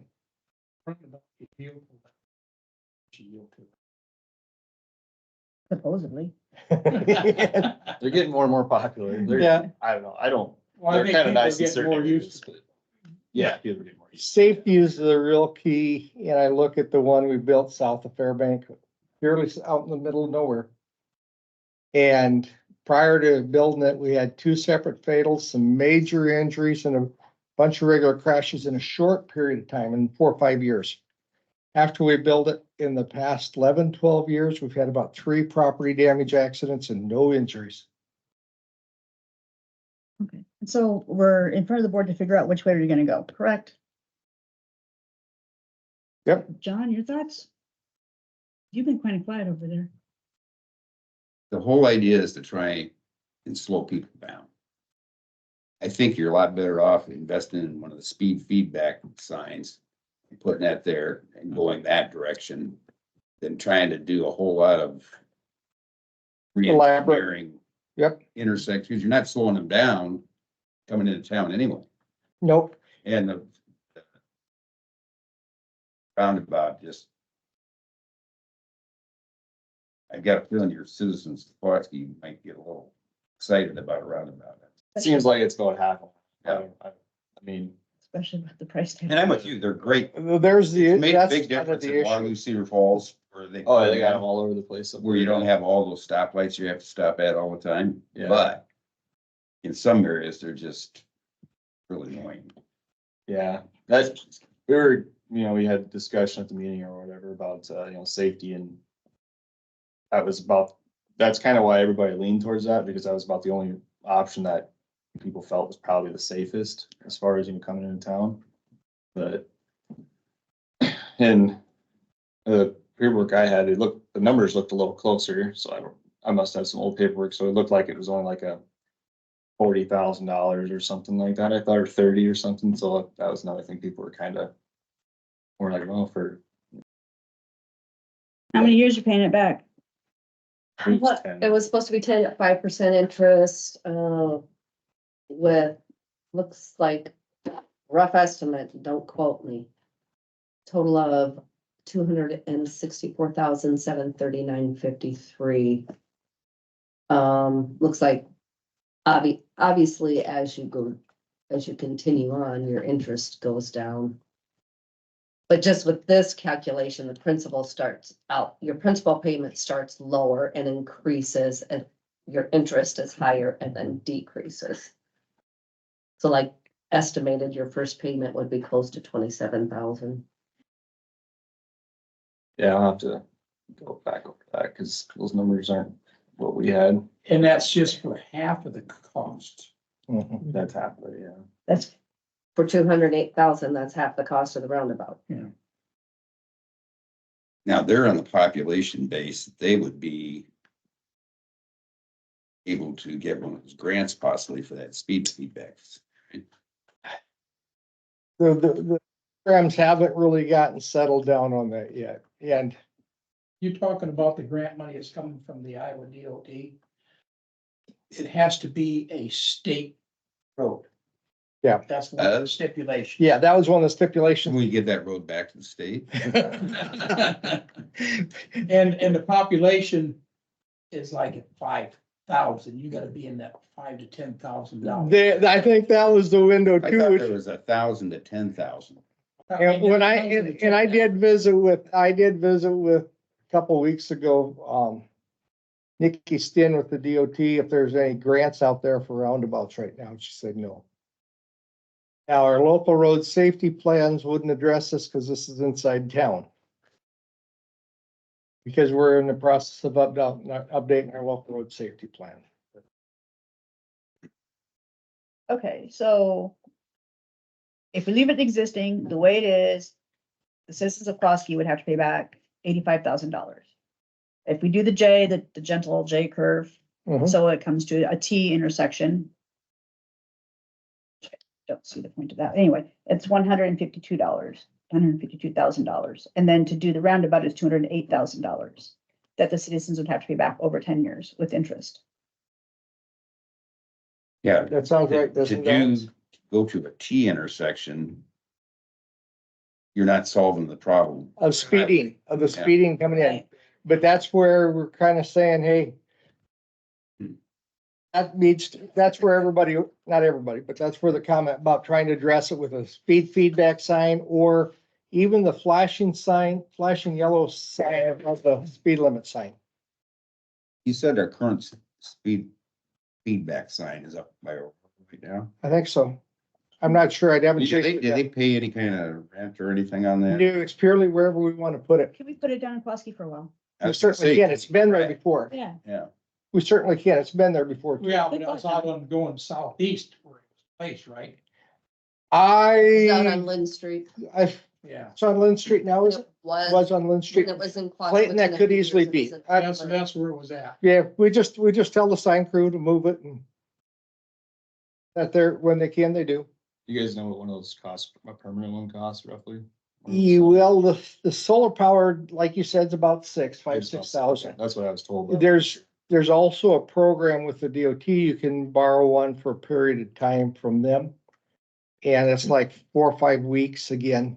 Yeah, but somebody's got to run to Ames and get it and. no, But if we we've can got, I easily, think we ought to try it. See, Yeah.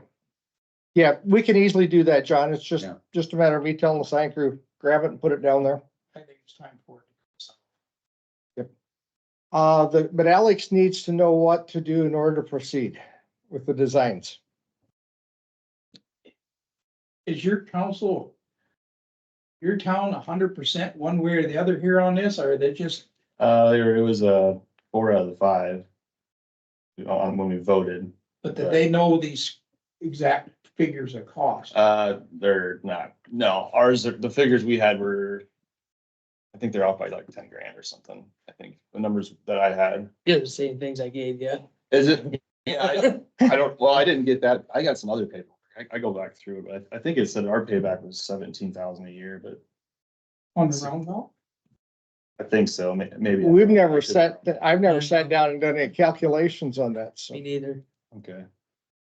Well, stuff I got from the previous guy, that's, Yeah. That's something we want to talk to about some a little later too. Yeah. I know who's a good contact during the day. yeah. Matter of fact. And part of this is coming out of the county, I can always bring So them back to them and see what they. fund the whole say, I project, guess. and then get paid back for half of it. What kind of time are you under get these designs finalized, which way we're going? I need to have preliminary plans in by March 19th. They need to be complete. 2080 agreement. Sorry about that. Start right too big. Got off my paper.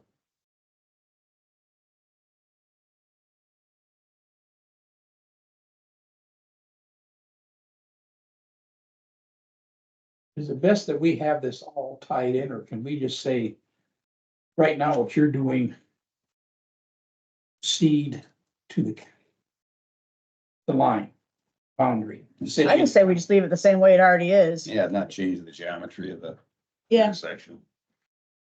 And then later, because if look you're, at the roundabout issue. well, I mean, Look for funds, future safety funds and try and do that. I grew up in Pulaski, we never seemed to have a problem with, so we never seemed to have a problem coming in that way.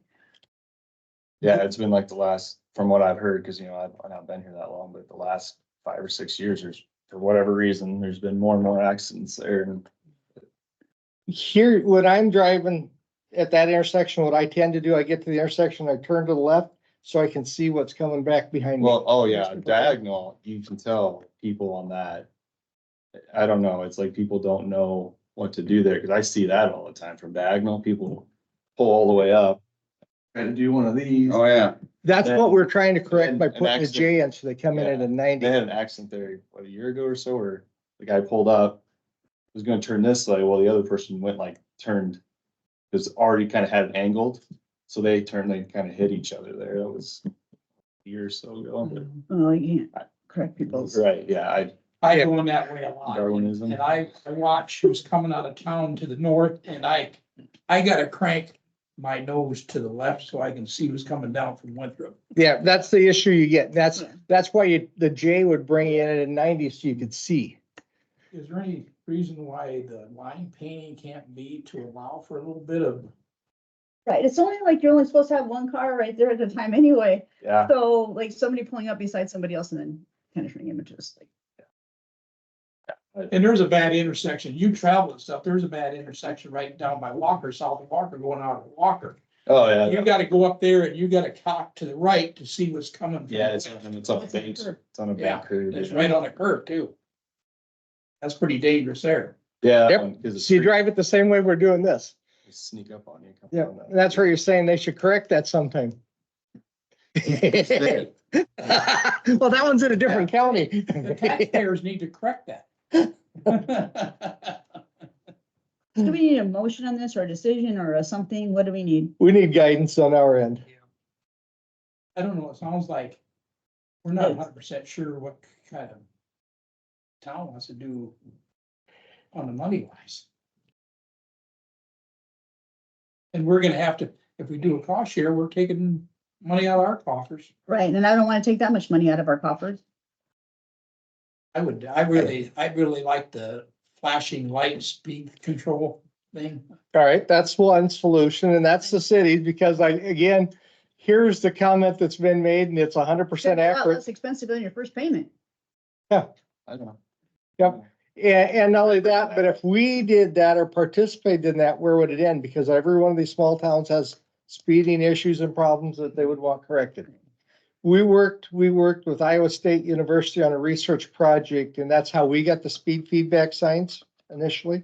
That's how we also got the red pavement markings over by Jessup. And I'm kind of in favor for just leaving it, following the same route we are at, since.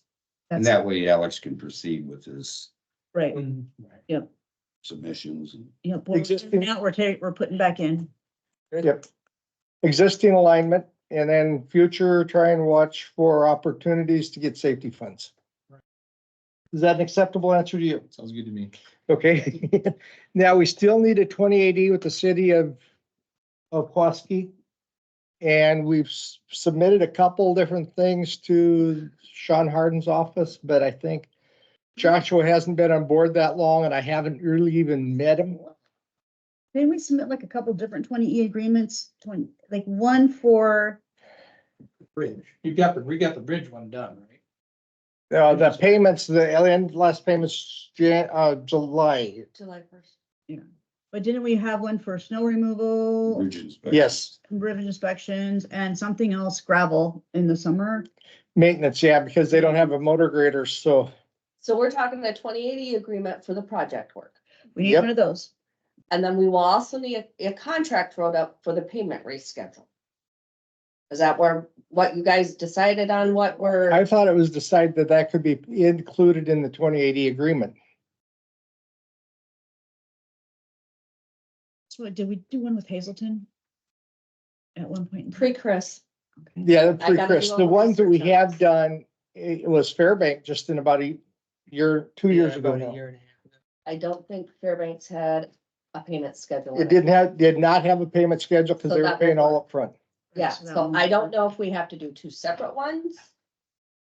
Or if it can be combined in one.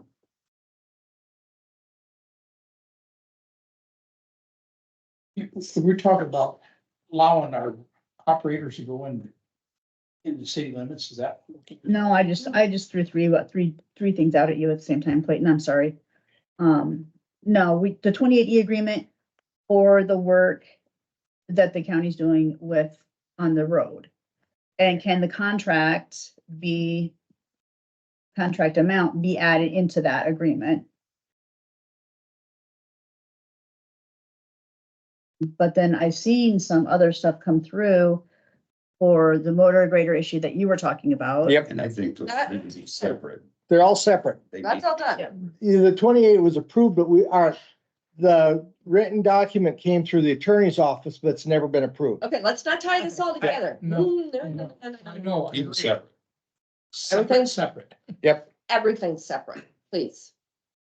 And thank you. Well, why don't we, this topic that we're talking about, let's get this, move it any further. So Alex knows what to proceed, what we're gonna do with that intersection, so. Can contract not be The included? geometry's not changing, Right. so he proceeds with, I guess, Plan B or Plan A, Yep, The first plan, the first. Yep. then I just need to know from City of Pulaski if they want to continue paved shoulders into their town. Yeah, that was something else we talked about, but that got brought up but then they decided to do the roundabout, so yeah.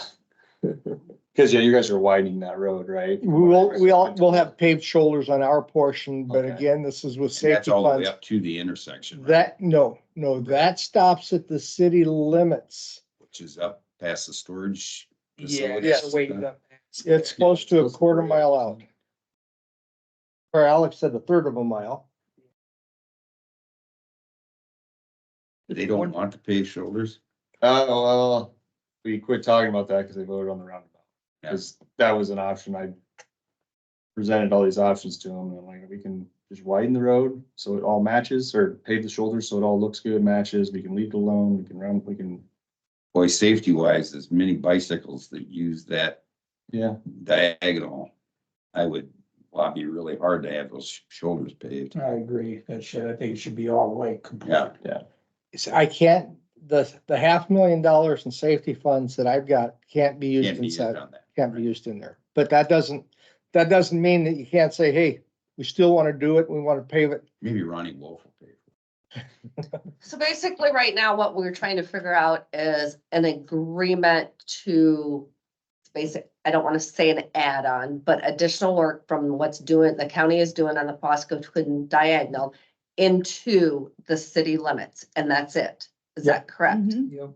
Okay, so my next question, so the funding that the city needs to pay for that, are we doing a 10-year loan with that? And the, Paved shoulders. As we proceed into town? On the, sorry, what was I writing a note down? No, that's okay. Are we gonna have to do up some type of loan Oh, for agreement? the paved shoulders. Yeah, as the county proceeds into town I would for think you so, yeah. guys? Okay, And I'm guessing they're probably gonna want to do that. The council probably will. okay. Yeah. Then you're gonna have the cost of the overlay. typically the process is we would develop the set of plans based on the guidance we understood from everybody. Then once the final plans are there, the city would have their signature block on it. And it would show whether there's paved shoulders or not on the final plans. And then the city's in essence approved the design that we're doing. Looking at the city, in the city limits, them paying for the overlay, half of it or all of it? Over half of it has been the policy of the county in the past. And Is that 70, is that with the paved shoulders at 70,000? No, No. Okay, 55,000 added on for pay shoulders. okay, so 120.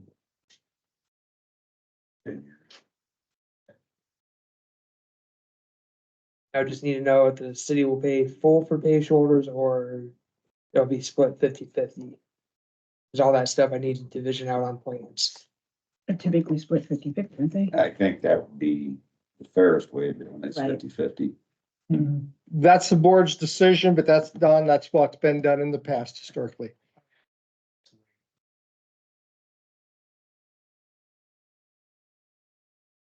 So 55,000 to pave the shoulders and 70,000 to re-asphalt that road, right? And that was that 70,000 was. 170,000. 170 divided by 2.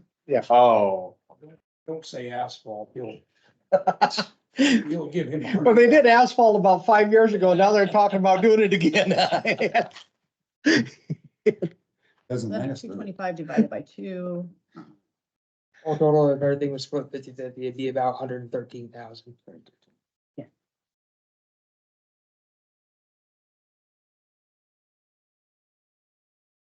Take that to your board. yeah, we got a meeting. Another one. So looking at. Alex got a deadline of. Yeah. Yeah, well, and what it is he can start on the design now because it seems pretty consistent If there's that. no roundabout, then everything will go through. I won't need an answer from them until check. Okay. Yes, and that's. probably- And so what I'm hearing is, yes, we want the tide paved shoulders in there. And here's part of the catch in the tide paved shoulders. And I was at a concrete paving conference 30, 40 years ago. And they were telling me that if I put on a tide paved shoulder on a concrete roadway, it's like adding an additional inch of thickness across the whole road. Which is good. So by putting on the tide paved shoulders, I should get my roads lasting longer. Well, all right, that was fine. And we started overlaying that W40 to the north was one of the first we overlaid after the state gave it to us about 2004. Now they're breaking the edges off of that road. I'm saying, all right, so I got to do something different. So that's when we started doing the tide paved shoulders to try and keep it from breaking up my existing roads. So there's reasons for everything, just some of them aren't very good, but.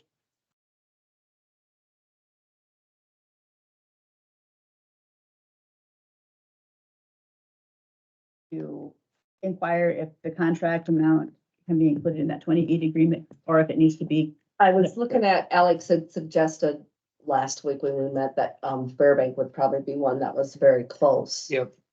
And I would say yes, the only thing on the financing end, we did not finance the city. They just went ahead and Paid us all back. assuming already Yeah. paid you back, because I believe that project's done. I don't think they pay us back. No, We're because working we have final current- paperwork with the DOT. Okay, so it'll be forthcoming, so you're Yep. very close. I would check with the county attorney, but I would think that we would have to have, unless it can be incorporated in here with the payment schedule and everything. Where if that's okay, if the county attorney says, yep, that'll work and include the payment schedule, then great, otherwise we would probably have to have something separate. But Alex is 100% right that I believe this would be the best option to go in and update this one. Okay. But for the numbers for the payment schedule, you wouldn't know until the contract was let. So Yeah, you'd have to come up with it afterwards or give them so then probably just having Rough. worded to a point that, rough payment schedule in parentheses or fine print at the bottom, subject to, Final bid approvals. yeah. Payments shall be made back in a 10-year time frame. You just have to set it when the actual start date is, when they start making payments. And part of that is what happens if the contractor gets delayed, doesn't get done, but I'll say a year out, because contractor can take a long, well, this is federal aid, so we're probably gonna have Davis Bacon and all that stuff. They can take up to a year and a half to get everything to you to close it down with DOT end. it's just like North Street at Jessup, they Yeah, I took think them they a long Finally time. got it closed down. I think Yep. they did it. so are you guys gonna work on getting the 2080 agreement updated into the county of We attorney can, for approval, or is that something I'm going to have to do? what I could do is put something together, some Right. wording together, And then, run it by you and then send it to him. Yeah, that's his ballgame. I can't say anything on. Try to keep everybody happy in the process. Just- Yeah, I can easily do that. yeah, just include me in the loop. So I We'll can- do, we'll do. Do you have a copy of the one from Fairbank. Fairbank on file? Certainly. Okay, otherwise I was gonna say I could email it to you. Yeah, if you don't mind, email it to me because mine That way might not be in Word anymore to where I Then can you turn can around just and edit it. Do a save as and update it. And then make sure that the interest rate is. Included in there at 5%. Today's world, that's pretty good interest rate. That's cheap. It's cheap money. Mhm.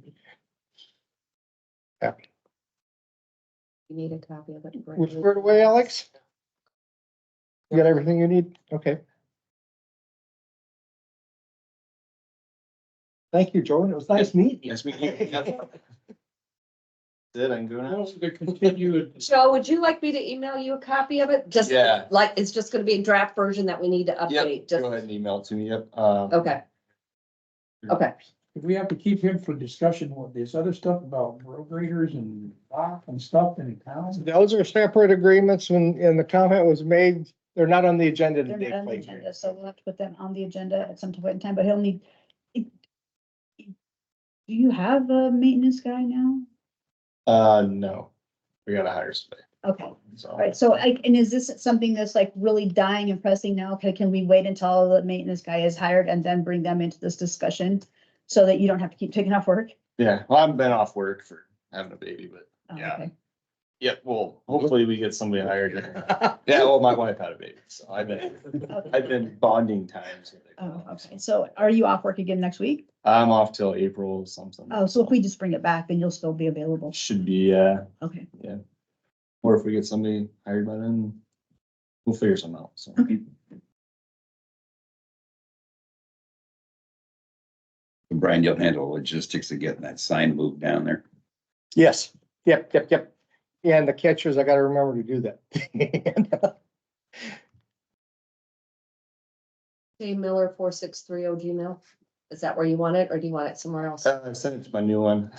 I created one just for all this stuff. It's joe.miller.mayor@gmail.com. Oh, just hold on, because my pen missed it, Fine. but it's pretty easy, joe.miller@gmail. I've got to get mine. Joe.miller.mayor. Okay, Yes, dot Miller. getting too many emails mixed in Mixed up. everywhere. Like I gotta create a new one, so. Joe, I need to change mine then real quick too. Okay.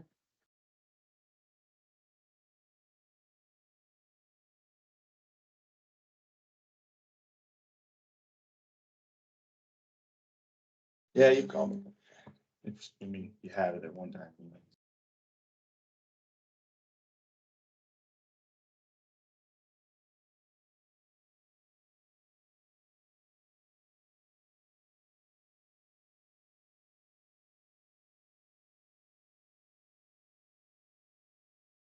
Got too many exciting things going on. Well, she don't say it. Is there any of those capitalized, Joe, like your last name or mayor? Nope, it's all Okay. lowercase. Thank you.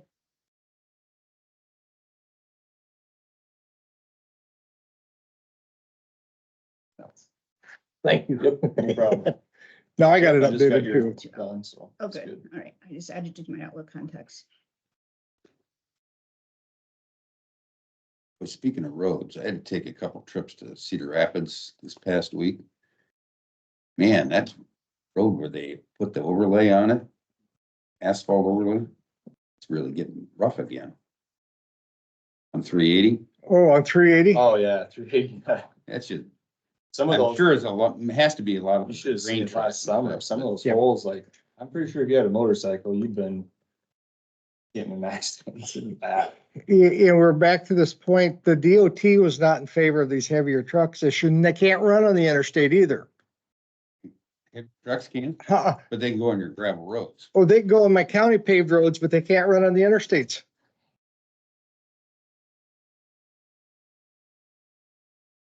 So that asphalt overlay did. Okay. So is there anything else on the subject? Everybody, We're good. we're good? Chris, you're good? Sure, I am. Okay, well, how about let's go to public comments? I've been, like you, Brandon, I suppose you know me by now. I've done some research on economics. And I know that you probably got a letter, there was a letter to the editor recently in the Lens paper, and it talked about the property taxes that have been, should be reduced by getting the turbines. Now, my research, if I'm wrong, the ethanol plant, there was no tax reduction as a result of that. Walmart 1, no tax reduction as a result of that. Walmart 2, no tax reduction. Iowa Ham, no tax reduction. Triangle Plastics, no tax reduction. So it really doesn't have any taxes. Now, taking this a step further, and I've asked this before, and kind of if you could do, and you don't have time and that type of thing, but if you do an economic study on what businesses could possibly lose. So I looked at easier, and I'm gonna round these figures off. On the average, the average family spends $73,000 per year in their community. Take it over 50 years, which are signed of the leases, that would be rounding that off. That's $3.6 million for the community. And this is without any annual inflation figures.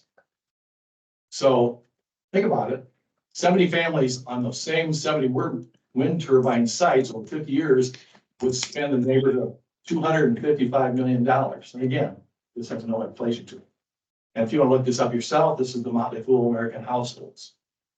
So, you know, everybody keeps looking at, I think the people that support the wind projects look at this strictly by finances, especially the ones that have leases and kind of get some money for it. So that's that part as far as the finance. I really think we need to look at that.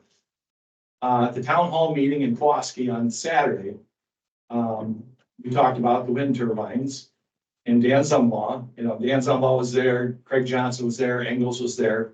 Dan Zumbaugh lives in Delaware County.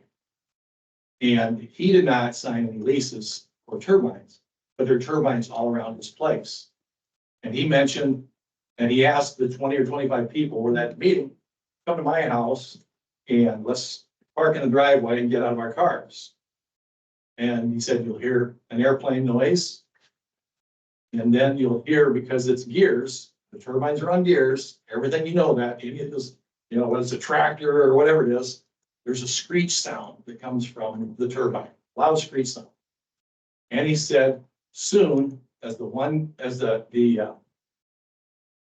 sun gets around, shadow flicker is gonna affect his house, and it'll be so bad that they can't even sit on their own porch as a result of that. So those are just some things in the town hall meeting. With that, we also talked about the dead SB 3169, you know, basically trying to take our rights away locally. And I think that's sponsored by some of our energy companies. Dan said that is dead. I know that after that first died, there was leadership could bring it back within 30 days. And he said, I almost can guarantee you that that won't happen again. And I asked him, well, what do we need to do to stop that? We can't afford it. I mean, that hurts everybody if we lose our local control. You know, and that'll be the pipeline and all the other things. You've dealt with some of these things already. So, and another thing is that, you know, with the turbines, we talk about that, everybody talks about the eagles, that type of thing. Yesterday, if you're familiar with where I live on the southern end of Buchanan County, you know, Benton County, there's Winnegar's Lake. And every year for 7 years we've lived there, there's been a big influx of the white pelicans. And yesterday, and I got video, my wife was able to get down on the water side because we had our 2 dogs with us, so I babysat them, and I've got trees that blocked it. There's between 400 and 500 white pelicans that are there right now. And that happens every year on their migration up north. And they're a beautiful animal, and last year we were able to see them as they stalked out the fish, and you can see their noses were down, their rear ends are up, and they're like 5 or 6, 7, 8 deep wide, and they're fishing and those type of things. So again, nature is a big concern. You know, there was a comment made different times when I first started getting the petitions in. There's been a comment made that some people are afraid to speak out against, I guess, our view of what, you know, the no turbines. But yet, let's take this a step further. There are some of our entities that are under your control in the county, health, Dan Cohen, and I know Dan's retiring. I've known him ever since he first started when I was an elementary principal at senior school. But you know, reference was made that with getting these petitions signed, that we put pressure on, and people are afraid to speak out. But I would bet you that we've got some entities within the county that are afraid to speak out. Your health people are probably afraid to speak out because, you know, you control their budgets. I bet you Dan Cohen was afraid to speak out because, man, you were really good to him through the years. I mean, you know, with the nature, with Fontana and those type of things. So it goes both ways. I've heard from farmers that are not in favor of wind turbines, but they will not speak out because they have to lease ground. Yes. So they're kind of. And there was a farmer, I can't remember his name, that was down at Rowley that spoke that same thing. He was afraid to speak out because he would lose a lot of money because of people wouldn't like him. So I mean, it goes both ways, and it just seems like it was more that, hey, you're putting pressure. And you know, when we had petitions signed, we had a different business throughout the county. And I even sat at the Brandon Community Center on a Saturday and a Sunday, and people came to us. We didn't go door to door knocking. We didn't try to hassle people and those type of things. So there's big decisions that are gonna have to be made, but I'm not sure if, you know, allowing them to come into the county is the best thing. You know, Green Mountain Garwin, Garwin's a school, Green Mountain north of Marston just last week, you know, they had a wind turbine blade that fell down. Iowa County last year, there's been several turbines that have come down. You had the big fire at Menlo that was on TV and even blackened Interstate 80, and thank God the crops were in, those type of things. So, you know, we talk about setbacks and those type of things that, and again, and when people bring up property rights, my property rights are gonna be invaded, even though I'm not gonna allow them on our property, by the people close to us. I've mentioned this time and time again, there's at least 4 people in our area of the county that suffer from migraines and you know, those type of things. Dr. Ben Johnson out of Madison County, did the study after practicing the heart doctor for 25 years, talking about arrhythmia and those type of things associated with wind turbines. And I don't know if you read that, but 84 turbines in Oklahoma, the judge just decided in December that they have to be removed. And they're on the Osage Indian Reservation land. And what's bad is, and this is what the Cedar Valley Trail, sounds like I'm going for a lot of things, but the Cedar Valley Trail people are gonna be spending close to $30,000 to, I think, asphalt is what they're gonna do. They've been updating the bridges close to our place and those kind of things. But they are worried that the turbine companies would come in and not necessarily trench underneath it for some of the wiring, but they've got evidence where different companies have gone through and just cut through the asphalt, and then their repairs aren't nearly as good. And we can use the Indian Reservation as an example, because in L, which is a Italian-based company that has the wind turbines there, they've been mining the oil and the rocks and the minerals underneath and around the turbines where they've leased the land. So that's been a big to-do, and it's been a big battle for about 10 years. And finally, a judge in December decided that it's time to remove those turbines. You've mentioned about different entities not taking a stance. I don't think the Farm Bureau, they take a stance on everything, but they haven't taken a stance They have on not, this. have they? No, And they're the ones who ran the meeting on Saturday. So, yeah, so I was really, I mean, they're dealing with farmers, but they're staying neutral. And I don't know, are you an REC member? No, we have a line. So it's kind of, I would like to be right. I, REC, all their newsletters that come out, maybe you see them, Mr. Corkery. I don't know, it seems like RECs are promoting, saying, win, this is our answer to getting power, economic power and stuff like that. But that's membership owned, so I'm quite surprised that they are taking this kind of a stance in that direction. Here's another point, Alliant Energy, which we have, and they're blaming us. They're gonna, in October this year, we have like a 7.1% raise. And then next year, another 5-point-something%. So basically it's about 13% over 2 years. And they blame it on green energy. It's because they have They to own buy it. turbines. They own turbines. Well, after the turbines are built, don't they buy them? Yeah. So then they're buying them, so then they're putting out money that they have to pay back. And And if they back don't in the produce- teens, I don't know if it was 14 or 16. Alliant raised, I don't know who raised it first. If Alliant's gonna raise it, Mid-American's gonna raise it. So, and that's double digits. It was back then, and it's gonna be double digits now, so. It's a mess. I've You been, guys are 3 minutes are up. Oh, sorry. I didn't know I was on time limit. I didn't time them. just to tag on to that, Buena Vista County has roughly 150 of the old original wind turbines that are all on the old lattice frames, not the pedestals. And they're decommissioning 150 of them, and they're gonna be replaced with about 50 to 60 upgraded ones. So they're gonna be much more efficient. But they have no wind turbine ordinance in the county. So there's a lot of question about on the decommissioning process. So it'd be something interesting. That's how they got in Delaware. I know planning and zoning is working very hard on tearing apart the ordinance and putting it back together. And so, that's what they do, and we will most definitely consider what they put in front of us. Deeply consider it. Here's the thing, let me add this, with the new turbines in Buena Vista County, they're gonna be taller. Oh, I'm sure.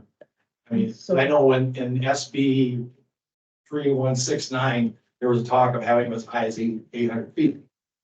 And we'll go back to 2014. There was an airplane, it was a foggy, airplane with 3 young cattlemen who had young kids and the pilot. That one of the lights, and that scares me when was talked next year, talked about not having any lights and they would automatically go on. Well, these had lights, these wind turbines, they were only 380 feet tall and they were flying low, the pilot was, and one of the lights was out and then you got 4 dead people. Was that the family out of Jessup? I don't know, I know it's out Aberdeen, right around Aberdeen, South Dakota. Because there was a family around Jessup that had lost. That wasn't too long ago, am I correct?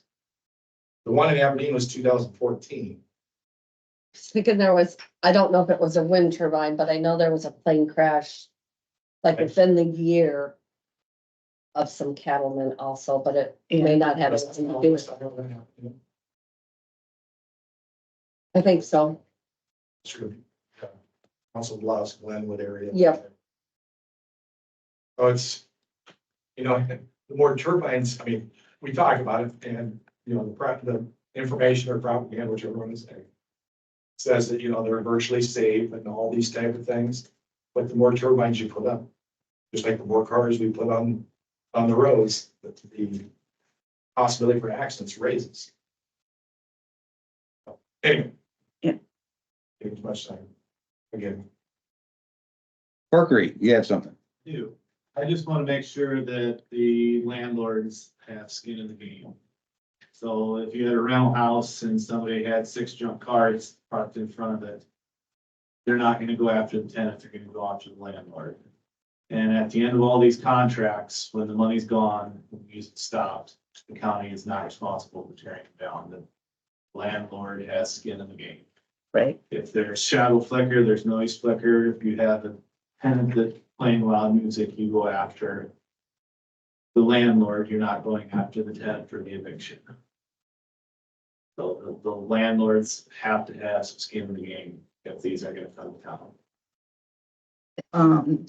I just kind of briefly reading the thing from planning and zoning. I think the attorney put something in about the decommissioning and So they're not gonna tear Something it like down, the landlord make sure it has to get back. But I just, in 50 years from now, if it takes $1 million a piece, I don't want to be the taxpayer that has to spend $7 million to make sure that this turbine gets torn down. Right. That the landlord has to have skin in the game. right. Shouldn't come back on the county to tear them down. I know the solar ones, it's actually part of those guys' contract on the land that the solar company is 100% responsible for making the land go back to previous conditions, because I'm from over by, what's that? The money's gone. Yeah, I know. I grew up over by Palo, so I've seen all those solar panels. It's Getting a little ugly over there. And look at all the precious dirt. a good deal for the farmers, though. They're making more money for that than they were farming it, so. Half of it then. I thought the best one was, last week or 2 weeks ago when Wyatt was in here saying he got paid to haul the dirt away. And then he got turned around and sold the dirt, got paid again for that dirt.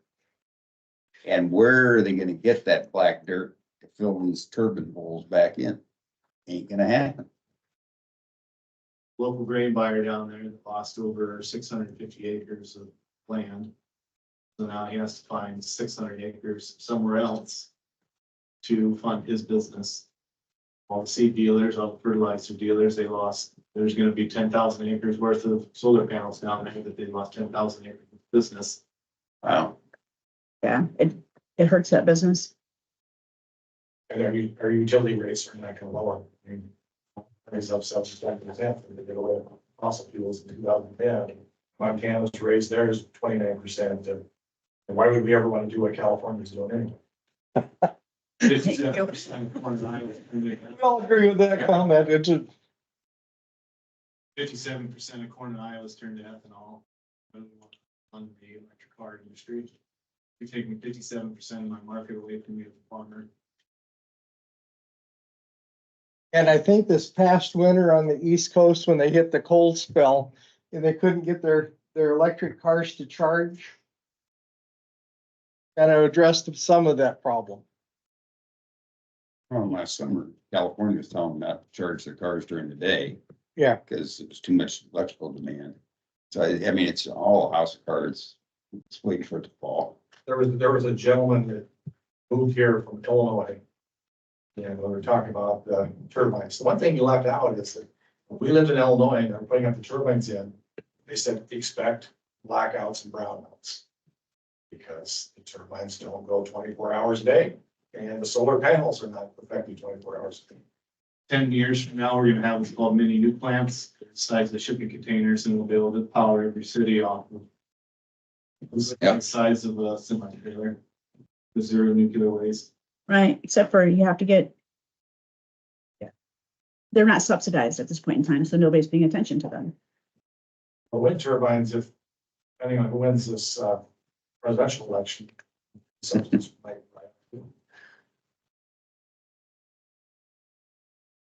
I agree with that thought. I think you're gonna see change in administration. I think you're gonna see some major changes coming. Be better. I don't want to get into politics. Yeah, I don't wanna get into it either, but They shouldn't have decommissioned that plant in Palo. I had some friends that worked there. They made really good paying jobs and they should have fixed it instead of turning. It would have been a lot less expensive to fix that than what they're doing now. Yeah. and the design they got with nuclear more is far more advanced than when Yeah, they they're, built that back in, they built that back in the 70s. And we know too, that talking about subsidies, companies that is in charge of payroll has at least had one $108 million payment to mission. $108 million. We're gonna fly again from a person I know that works, still working there, but. Oh, well, What a country. yeah, Anything Else, else? I'm gonna make a motion. everybody looks depressed. We better just. Second. All right, I got a first and a second to adjourn. All in favor? Aye.